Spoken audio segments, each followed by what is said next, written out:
Compromise ಆಗ್ಬೇಕಾಗಿರೋ ಅನಿವಾರ್ಯತೆ ಇತ್ತು ತೇಜಸ್ ಅವರೇ. ಒಂದು ಕಡೆ ಒಬ್ಬ ವ್ಯಕ್ತಿ ಹೇಳ್ತಾರೆ ದೇಶವನ್ನ ಯಾವುದೇ ಕಾರಣಕ್ಕೂ ಹೊಡಿಬಾರ್ದು ಅಂತ, ಇನ್ನೊಂದ್ ಕಡೆ ಒಬ್ಬ ವ್ಯಕ್ತಿ ಹೇಳ್ತಾರೆ ದಕ್ಷಿಣ ಭಾರತ ದ್ರಾವಿಡ ನಾಡು ಅಂತ ಹೇಳಿ ಬೇರೆ ಬೇಕು ಅಂತ. ನೀವಿಬ್ರು ಹೆಂಗ್ ಒಪ್ಕೊಳ್ತೀರಿ? ಯಾವ ದೇಶದಲ್ಲಿ ಹುಡ್ತೀವಿ, ಯಾವ ಜಾತಿ ಹುಡ್ತೀವಿ, ಯಾವ ಧರ್ಮ ಕೊಡ್ತೀವಿ, ಯಾವ ಲಿಂಗ ಕೊಡ್ತೀವಿ, ಯಾವ ಊರು ಕೊಡ್ತೀವಿ, ಇದು ಯಾವ್ದು ನಮ್ಮ ಆಯ್ಕೆ ಅಲ್ಲ.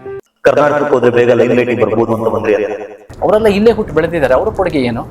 ಅವರು ಭಾರತೀಯರಾಗಿ ಕರ್ನಾಟಕದವರಾಗಿ ಏನ್ ಯೋಗ್ಯತೆ ಇದೆ ಅವ್ರಿಗೆ? 71 ವರ್ಷ ಇರುವಂತ ವ್ಯಕ್ತಿ 31 ವರ್ಷದ ಮಹಿಳೆಯನ್ನ ಮದುವೆ ಆಗ್ತಾರೆ ಅಂದ್ರೆ ಅಲ್ಲಿ ನಿಮ್ಮ ಸಮಾನವಾದ ನೀವೇನ್ ಹೇಳ್ತಿದ್ರಲ್ಲ ಅದ್ರ ವಿರುದ್ಧವಾಗಿ ಅವ್ರು ನಡ್ಕೊಂಡ್ರು ಅಂತ ಅನ್ಸಲ್ವಾ? Identity politics, the opposite of identity politics is ideological politics. ಬೇರೆದನ್ನೆಲ್ಲ ಜೊತೆ ಮಾಡಿ ಒಂದನ್ನೇ ನೋಡ್ಬೇಕು ಅಂತ ಇಷ್ಟಪಡ್ತೀರಿ, ಆದ್ರೆ ಹಿಂದೂ ಧರ್ಮದಲ್ಲಿ ಮಾತ್ರ ಪ್ರತಿಯೊಂದನ್ನು ಬೇರ್ಪಡಿಸಿ ನೋಡ್ಬೇಕು ಅಂತ. ಜಾತಿ, ಲಿಂಗ, ವರ್ಗ, ಭಾಷೆ, ಉದ್ಯೋಗ, ಸಾಂಸ್ಕೃತಿಕ, ಶಿಕ್ಷಣ, ಆರೋಗ್ಯ, ಕ್ರೀಡೆ ಮತ್ತೆ ಭೌಗೋಳಿಕ ಎಲ್ಲಾ ರೀತಿ ನ್ಯಾಯ ಕೊಟ್ರೆ ಒಂದು ಸಮಾಜ ಕಟ್ಟಿ. ಬೇರೆ ಯಾರಿಗ ಏನೇ ಆದ್ರೂ ಪರವಾಗಿಲ್ಲ, ಬರೀ ದಲಿತರ ವಿಚಾರ ಅಂತ ಬಂದಾಗ ದಲಿತರಿಗೆ ಸಹಾಯವಾಗಿದ್ರೆ ಮಾತ್ರ ಅದು ನಿಮಗೆ ಬೇಕು. ಇದು ಕೂಡ ಒಳ್ಳೆ ಪ್ರಶ್ನೆ. ಒಂದು ಟ್ವೀಟ್ ಮಾಡಿ, ಇಸ್ಲಾಂ ಅಲ್ಲಿ ಯಾವ್ದು ಕೆಟ್ಟ ಪದ್ಧತಿಗಳಿಲ್ವಾ, ಅನಿಷ್ಟ ಪದ್ಧತಿಗಳಿಲ್ವಾ, ಅದ್ರ ಬಗ್ಗೆ ಒಂದಿನಾದ್ರೂ ಟ್ವೀಟ್ ಮಾಡಿದ್ರಾ ಅಥವಾ ಮಾತಾಡಿದಿರಾ? ಹಿಂದುತ್ವ ಸರ್ಕಾರ, ಬಸವರಾಜ ಬೊಮ್ಮಾಯಿ ಅವ್ರ ಸರ್ಕಾರ ನನ್ಗೆ 2 ಸಲ ಜೈಲಿಗೆ ಹಾಕಿದ್ರು. ಒಂದು ಟ್ವೀಟ್ ಬರ್ತಿತ್ತು. ಕೆಲವೊಂದು ವಿಚಾರದಲ್ಲಿ ಅಂಬೇಡ್ಕರ್ ಕಾಂಪ್ರಮೈಸ್ ಆಗಿದ್ರು. ಒಂದು RSS ಒಂದು ಹಿಂದುತ್ವ, ಇನ್ನೊಂದು ಎಡಪಂಥೀಯ ಕಮ್ಯುನಿಸ್ಟ್ ವಾದ, ಇನ್ನೊಂದು ನಮ್ಮ ಸತ್ಯಪಂಥೀಯ ಸಮಾಜ ಅಂಬೇಡ್ಕರ್ ಪೆರಿಯಾರ್ ವಾದ. ಪೊಲಿಟಿಕಲ್ ಹಿಂದುತ್ವ ಬೇರೆ, ಕಲ್ಚರಲ್ ಹಿಂದುತ್ವ ಬೇರೆ. ನೀವು ಪೊಲಿಟಿಕಲ್ ಹಿಂದುತ್ವವನ್ನು ವಿರೋಧ ಮಾಡ್ತೀರಾ, ಕಲ್ಚರಲ್ ಹಿಂದುತ್ವವನ್ನು ವಿರೋಧ ಮಾಡ್ತೀರಾ? ನಾನು ಹಿಂದುತ್ವ ಪ್ರಶ್ನೆ ಮಾಡಿದಾಗ ಧರ್ಮಕ್ಕೆ ನಮಗೆ ಒಂದ್ ರೀತಿ ಧಕ್ಕೆ ಬಂದಿದೆ ಅಂದ್ರೆ ಹಿಂದುತ್ವ ಧರ್ಮನೇ ಆಗಲ್ವಲ್ಲ. ಆ ವ್ಯಕ್ತಿನ ನಾನು ಪೆರಿಯಾರ್ ಅಂತ ಕರೀಲಿಕ್ಕೆ ಇಷ್ಟಪಡಲ್ಲ. ನಿಮ್ಮ ವಾದದಲ್ಲೂ ಕೂಡ ದೇರ್ ಇಸ್ ಅ ಲಾಜಿಕ್. ಯಾರೊಬ್ಬ ರಾಜಕೀಯ ವ್ಯಕ್ತಿ ಬಂದು ಅದನ್ನ ಪಾಪ್ಯುಲರ್ ಮಾಡ್ತಾನೆ ಅಂದಿದ ತಕ್ಷಣ ಬೇರೆ ಜನಸಾಮಾನ್ಯ ವ್ಯಕ್ತಿಗಳೇನ್ ಫಾಲೋ ಮಾಡ್ತಾರಲ್ಲ ಅದನ್ನ ತಪ್ಪು ಅಂತ ಹೆಂಗ್ ಹೇಳ್ತೀರಿ ನೀವು? ಇಲ್ಲಿರುವಂತ ಬಹುಸಂಖ್ಯಾತರ ಧಾರ್ಮಿಕ ನಂಬಿಕೆಗಳನ್ನ ಉಳಿತೀರಿ ಅಂತ ನಿಮ್ಗೆ ಅನ್ಸಲ್ವಾ? ನೀವು ನಾನು ಹೇಳ್ತಿರೋ ವಿಚಾರವನ್ನು ತಪ್ಪಿದ್ದೀರಾ ಅದನ್ನ ಪ್ರಶ್ನೆ ಮಾಡಿ. ತನ್ನ ಆಸ್ತಿ ಉಳಿಸ್ಕೊಳ್ಬೇಕು ಅನ್ನೋ ಕಾರಣಕ್ಕೆ ಮದುವೆ ಆದ್ರು ಅಂತ. ಅವತ್ತಿಗೆ ಮದುವೆ ಆಗೋ ಅವಶ್ಯಕತೆ ಏನಿತ್ತು? ಭಾರತೀಯನ ಆದ ನಂತರ ನೀವು ಕನ್ನಡಿಗ ಆಗ್ತಿರೋ ಹೊರತು ಕರ್ನಾಟಕದ ವ್ಯಕ್ತಿ ಆಗ್ತಿರೋ ಹೊರತು ಕರ್ನಾಟಕದ ವ್ಯಕ್ತಿ ಆಗಿರೋ ಕಾರಣ ನೀವು ಭಾರತೀಯ ವ್ಯಕ್ತಿ ಆಗಲ್ಲ. ನೀವು ಪ್ರತಿಯೊಂದು ಹಂತದಲ್ಲೂ ಕೂಡ ಸಂವಿಧಾನದ ಆಶಯವನ್ನ ಅಥವಾ ಪ್ರಸ್ತಾವನೆಯನ್ನ ನೀವು ಅದನ್ನ ಉಲ್ಲಂಘನೆ ಮಾಡ್ತಿದ್ದೀರಾ ಅಂತ ಹೇಳ್ತಾ ಇರೋದು ನೀವು ತೇಜಸ್ ಅವರು ನನ್ನ ಮೇಲೆ. ನಮಸ್ತೆ ಕರ್ನಾಟಕ. ತೇಜಸ್ ಕನ್ನಡಿಗ ಯೂಟ್ಯೂಬ್ ಚಾನಲ್ ಅರ್ಪಿಸುವ ದ ಡೆವಿಲ್ಸ್ ಅಡ್ವೊಕೇಟ್ ಶೋನ 12ನೇ ಎಪಿಸೋಡ್ ನಲ್ಲಿ ನನ್ನೊಂದಿಗಿದ್ದಾರೆ ನಟ ಹಾಗೂ ಕಾರ್ಯಕರ್ತ ಚೇತನ್ ಅವರು. Sir, welcome to the show. ನಮಸ್ಕಾರ ತೇಜಸ್ ಸರ್.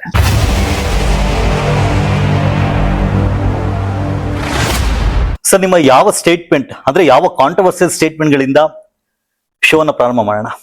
ಕಾರಣ ಪ್ರತಿದಿನ ಆದ್ರೆ ಒಂದೊಂದು ಸ್ಟೇಟ್ಮೆಂಟ್ ಗಳನ್ನ ಕೊಡ್ತಾ ಇರ್ತೀರಾ, ಅದರಿಂದ ಕಾಂಟ್ರವರ್ಸಿ ಕ್ರಿಯೇಟ್ ಆಗುತ್ತೆ. ಆದ್ರೆ ಇಲ್ಲಿವರೆಗೂ ಕೂಡ ತುಂಬಾ ಜನರಿಗೆ ಏನ್ ಅನ್ಸುತ್ತೆ ಅಂದ್ರೆ ಚೇತನ್ ಅವರ ನಿಲುವುಗಳಲ್ಲಿ ಅಥವಾ ಅವರ ತತ್ವಗಳಲ್ಲಿ, ಅವರ ಸಿದ್ಧಾಂತದಲ್ಲಿ ಅವ್ರಿಗೆ ಕ್ಲಾರಿಟಿ ಇಲ್ಲ ಅಂತ ಹೇಳಲಾಗುತ್ತೆ. ಸೊ ನಾನೊಂದು 5 ನಿಮಿಷ ಇಂಟರಪ್ಟ್ ಮಾಡಲ್ಲ.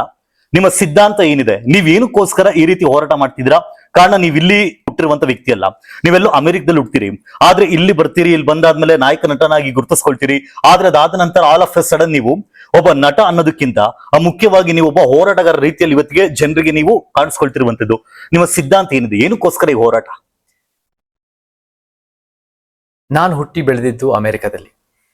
ಆದರೆ ಅಮೆರಿಕದಲ್ಲಿ ಹುಟ್ಟಿ ಬೆಳೆದ್ರೂ ಕೂಡ ನಾನು ಪ್ರತಿ ವರ್ಷ ಕರ್ನಾಟಕಕ್ಕೆ ಬರ್ತಾ ಇದ್ದೆ.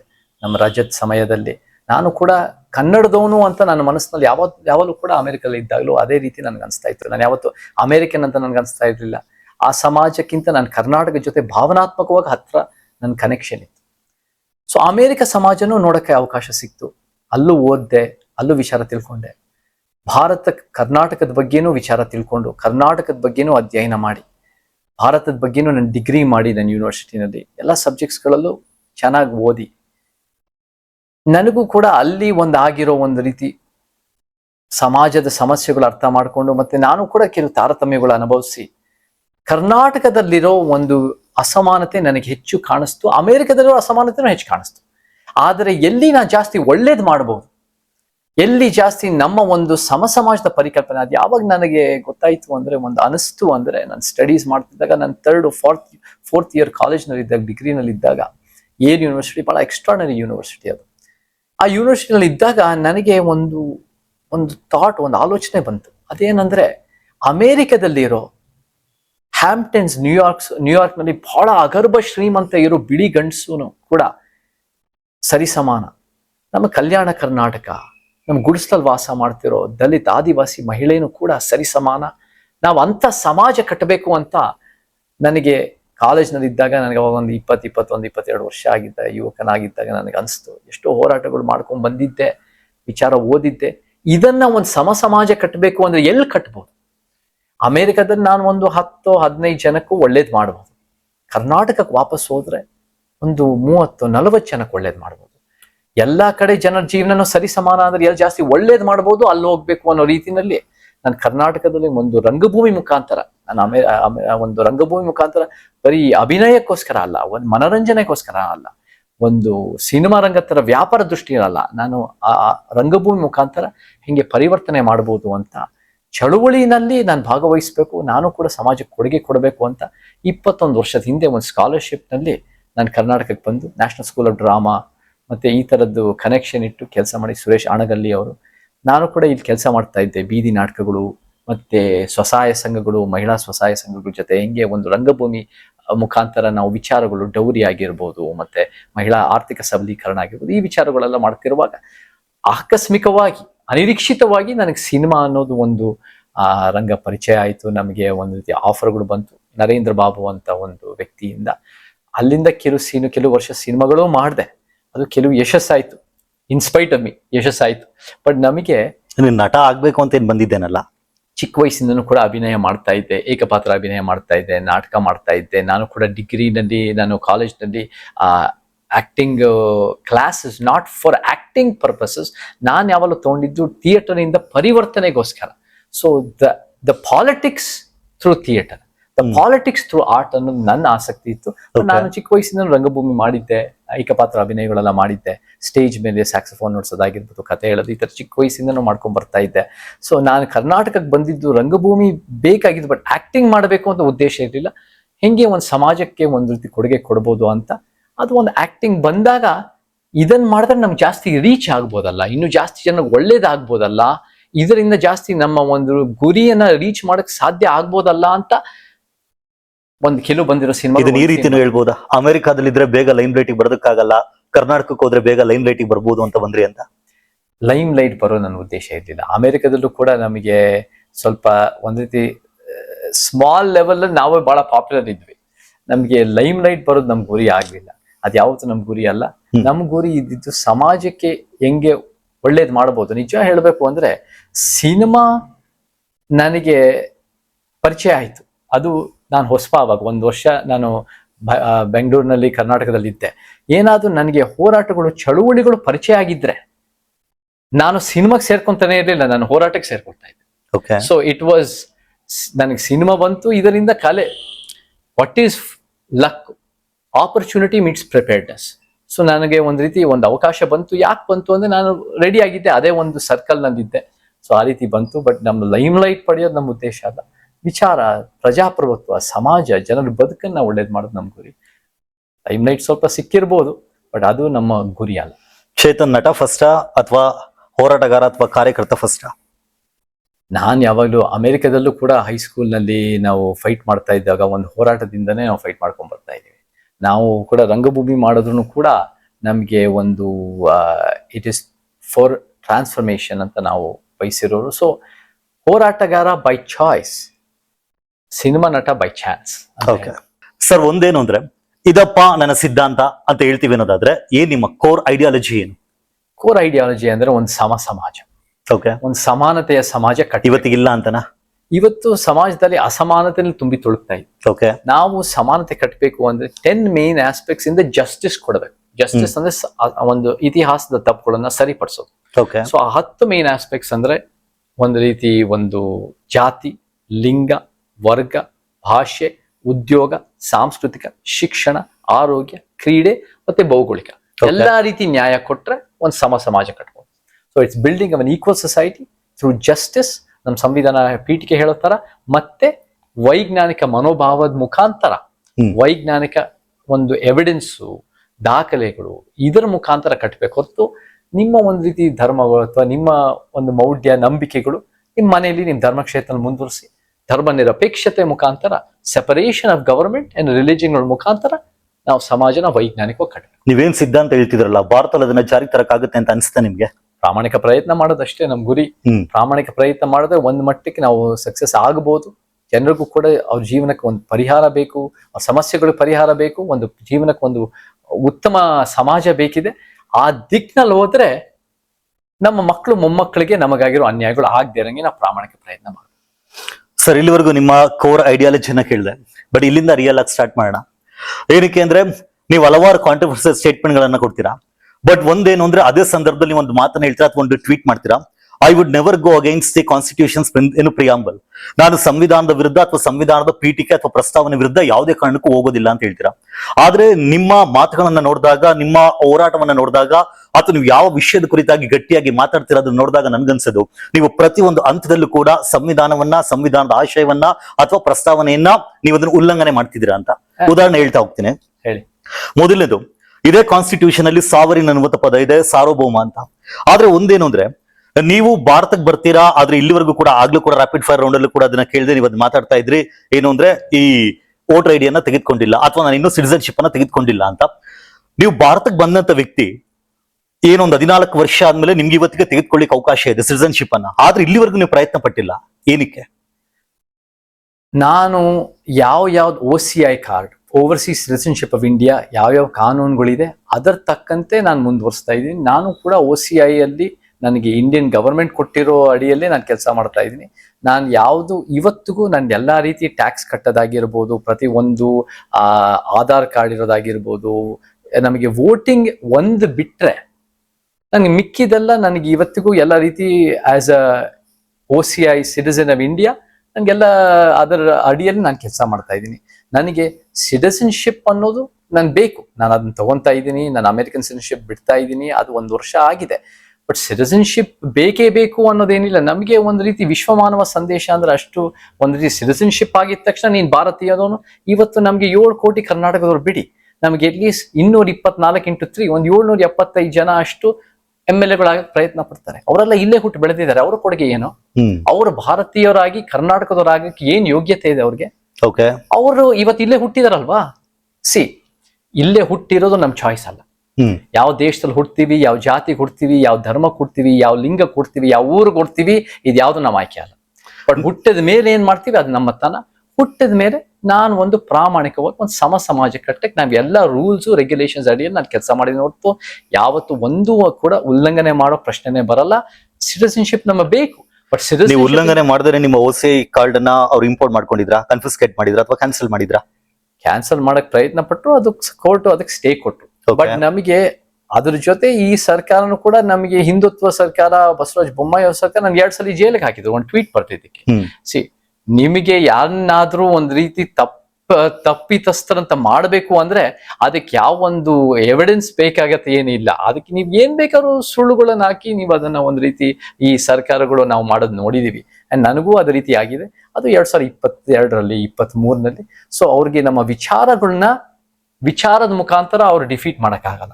ಆಗದೆ ಇದ್ದಾಗ ನನ್ನನ್ನ ಒಂದ್ ರೀತಿ ಕೆಟ್ಟೋನಾಗಿ ಮಾಡ್ಬೇಕು ಅಂದಾಗ, ಅವರು ನಮ್ಮ ವಿಚಾರಗಳನ್ನ ಸಮಾಜಕ್ಕೆ ಇದು ಒಳ್ಳೇದಂದ್ರೂ ಕೂಡ ಅವ್ರಿಗೆ ಎಲ್ಲ ಒಂದ್ ಕಡೆ ಅವರ ಸಿದ್ಧಾಂತ ವಿರುದ್ಧ ಇದೆ ಅನ್ನೋ ಕಾರಣಕ್ಕೆ ಅವರು ಒಂದು ಬ್ರಹ್ಮಾಸ್ತ್ರ ಬಳಸಿದ್ದಾರೆ. ಬಟ್ ನಾನು ಅದನ್ನೆಲ್ಲ ಕೋರ್ಟ್ ಇಂದ ಫೈಟ್ ಮಾಡಿದೀನಿ. ಅದನ್ನ OCI ರದ್ದು ಮಾಡೋ ಪ್ರಶ್ನೆ ಬರಲ್ಲ. ಇನ್ನೇನೋ ನಾವೊಂದು ಜೈಲಲ್ಲೂ ಒಂದು 10 ದಿನ ಇದ್ದೆ 2 ಸಲ. ಆ ಜೈಲ್ಗೆ ಒಂದು ಟ್ವೀಟ್ ಬರ್ದು ಜೈಲಲ್ಲಿ, ನನ್ನ ಪ್ರಕಾರ ಆ ಜೈಲ್ಗೆ ಹೋಗಕ್ಕೂ ನಾನೇನು ತಪ್ಪು ಮಾಡಿಲ್ಲ. ಬಟ್ ನೀವು OCI ಕಾರ್ಡ್ ಹೋಲ್ಡರ್ ಆಗಿರ್ತೀರಾ ಅಂದ್ರೆ ನೀವು ಫಾರಿನರೇ ಆಗಿರ್ತೀರಾ, ನೀವು ಯಾವುದೇ ಕಾರಣಕ್ಕೂ ಕೂಡ ಭಾರತೀಯ ವ್ಯಕ್ತಿ ಆಗ್ಲಿಕ್ಕೆ ಆಗಲ್ಲ. ಈ ಒಂದು ನೀವು OCI ಕಾರ್ಡ್ ಹೋಲ್ಡರ್ ಇದ್ರು ಕೂಡ. ಆದ್ರೆ ಒಂದೇನು ಅಂದ್ರೆ ಹಾಗೆ ನೋಡಕ್ಕಾಗಲ್ಲ. ಏನ್ ಗೊತ್ತಾ ತೇಜಸ್ ಸರ್, ಫಸ್ಟ್ ಆಫ್ ನಮಗೆ ಇಂಡಿಯನ್ ಆಗ್ಬೇಕು ಅಂದ್ರೆ according to the constitution and the laws of the country, ನೀವು ಪ್ರಪಂಚದಲ್ಲಿ ಎಲ್ಲೇ ಹುಟ್ಟಿದ್ರು ಕೂಡ ನೀವು ಹುಟ್ಟಿದಾಗ ನಿಮ್ಮ ತಂದೆ ತಾಯಿ ಭಾರತದ ಪೌರತ್ವ ಹೊಂದಿದ್ರೆ ನೀವು ಕೂಡ ಹುಟ್ಟಿದ ತಕ್ಷಣ ಭಾರತೀಯರು. ಸೊ ನನಗೆ 1983 ಫೆಬ್ರವರಿ 24 ನಾನು ಹುಟ್ಟಿದ್ದು. ನಾನು ಹುಟ್ಟಿದಾಗ ನಮ್ಮ ತಂದೆ ತಾಯಿ ಇಬ್ರು ಕೂಡ ಭಾರತದ ಪಾಸ್ಪೋರ್ಟೇ ಇತ್ತು, ಭಾರತದ ಸಿಟಿಸನ್ಶಿಪ್ ಇತ್ತು ಅಲ್ಲಿ. ಸೊ ನಾನು ಎಲ್ಲೇ ನಾನು ಶಿಕಾಗೋನಲ್ಲಿ ಹುಟ್ಟಿದ್ದೀನಿ. ಬಟ್ ನಾನು ಹುಟ್ಟಿದ ತಕ್ಷಣ by technicality I am also Indian. ಅದ ನಂತರ ನಾನು ಶಿಕಾಗೋದಲ್ಲಿ ಇರೋದ್ರಿಂದ ಭಾರತಕ್ಕೆ ಬರಬೇಕು ಅಂದ್ರೆ ನಾನು ಇಂಡಿಯನ್ ಪಾಸ್ಪೋರ್ಟ್ ತಗೊಳಕ್ಕಾಗಲ್ಲ. ನಾನು ಆಟೋಮ್ಯಾಟಿಕ್ ಅಮೆರಿಕನ್ ಪಾಸ್ಪೋರ್ಟ್ ತಗೊಳ್ಳೇಬೇಕು. ಸೊ ಟೆಕ್ನಿಕಲಿ ನಾನು ಅಮೆರಿಕನ್ ಪಾಸ್ಪೋರ್ಟ್ ನಮ್ಮ ತಂದೆ ತಾಯಿ ಮಾಡಿ ನಾನು I have come back. In ಇವಾಗ ಎಲ್ಲಾ ರೀತಿ ಇನ್ನು ಅಮೆರಿಕನ್ ಪಾಸ್ಪೋರ್ಟ್ ಬೇಡವೇ ಬೇಡ, ನಾನು ಭಾರತದ ಪಾಸ್ಪೋರ್ಟ್ ಬೇಕು ಅಂತ. But by birth I am also N equal Indian as anybody else. And ನಿಮಗೆ ಒಂದ್ ರೀತಿ ಅದು ಸರಿ ಅನ್ಸಲ್ಲ ಅಂದ್ರೆ ಈ ಒಂದು ಪರ್ಸನಲ್ ಆಗಿ ನನ್ನನ್ನ ಒಂದ್ ರೀತಿ ಬರ್ತು ನಮ್ ಚಾಯ್ಸ್ ಇಲ್ದೇ ಇರೋ ನಾನು ಪ್ರಶ್ನೆ ಮಾಡೋದಕ್ಕಿಂತ ನೀವು ನಾನು ಹೇಳ್ತಿರೋ ವಿಚಾರಗಳು ತಪ್ಪಿದ್ರೆ ಅದನ್ನ ಪ್ರಶ್ನೆ ಮಾಡಿ. ಓಕೆ, ನಾನು ಕಾನ್ಸ್ಟಿಟ್ಯೂಷನ್ ಹೇಳ್ತಿರೋದು by birth I am also Indian ಅಂತ ಹೇಳ್ತಾ ಇದ್ದೀನಿ. ನಿಮ್ಗೆ ಅದು ಸರಿ ಅನ್ಸಲ್ಲ ಅಂದ್ರೆ ಎಲ್ಲೋ ಒಂದ್ ಕಡೆ ನಿಮ್ಮ ಸೀಮಿತವಾದ ಆಲೋಚನೆ ಇರ್ಬೋದು ಹೊರತು ಅದರಲ್ಲಿ ನಂದ್ರಲ್ಲಿ ಏನ್ ತಪ್ಪು ನನಗೆ ಕಾಣಿಸ್ತಾ ಇದೆ. ಓಕೆ, ಬಟ್ ಒಂದೇನು ಅಂದ್ರೆ ಸ್ಟಿಲ್ ಇವತ್ತಿಗೂ ಕೂಡ ಲೀಗಲಿ ಅಂತ ನೋಡಿದಾಗ ನೀವು ಫಾರಿನರ್ ಅಂತಾನೆ ಹೇಳುವಂಥದ್ದು. ನೀವು ಕಂಪ್ಲೀಟ್ ಯಾವಾಗ ಇಂಡಿಯನ್ ಸಿಟಿಸನ್ಶಿಪ್ ತೆಗೆದುಕೊಳ್ತೀರಾ ಆಗ ಮಾತ್ರ ನೀವು ಇಂಡಿಯನ್ ಆಗ್ತೀರಾ. ಇರ್ಲಿ ಒಂದು. ಇನ್ನು ಎರಡನೇ ವಿಚಾರಕ್ಕೆ ಬರೋದಾದ್ರೆ, ನಾನೇನು ಸಾವರಿನ್ ಅಂತ ಹೇಳಿದೆ, ಸಾರ್ವಭೌಮ ಅಂತ ಹೇಳ್ತಿದ್ರಿ ಅಂದ್ರೆ ನಾವು ಇಂಟರ್ನಲಿ ಸುಪೀರಿಯರ್ ಎಕ್ಸ್ಟರ್ನಲಿ ಫ್ರೀ. ಅಂದ್ರೆ ಯಾರು ವಿದೇಶದ ಒಬ್ಬ ವ್ಯಕ್ತಿ ಬಂದು ಭಾರತದಲ್ಲಿ ಇದ್ಕೊಂಡು ಭಾರತದ ಅದರಲ್ಲೂ ಕೂಡ ಜನರಿಂದ ಆಯ್ಕೆ ಆಗಿರುವಂತ ಸರ್ಕಾರವನ್ನ ಅಥವಾ ಸರ್ಕಾರದ ವಿರುದ್ಧ ಮಾತಾಡ್ತಾರೆ, ಸರ್ಕಾರವನ್ನು ಡಿಸ್ಟೆಬಿಲೈಸ್ ಆಗುವಂತೆ ಮಾತಾಡ್ತಾರೆ ಅಂದ್ರೆ ಆಗದು ತಪ್ಪಲ್ವಾ? ಕಾನ್ಸ್ಟಿಟ್ಯೂಷನ್ ವಿರುದ್ಧವಾಗಿದೆ ಅಂತ ಅನ್ಸಲ್ವಾ?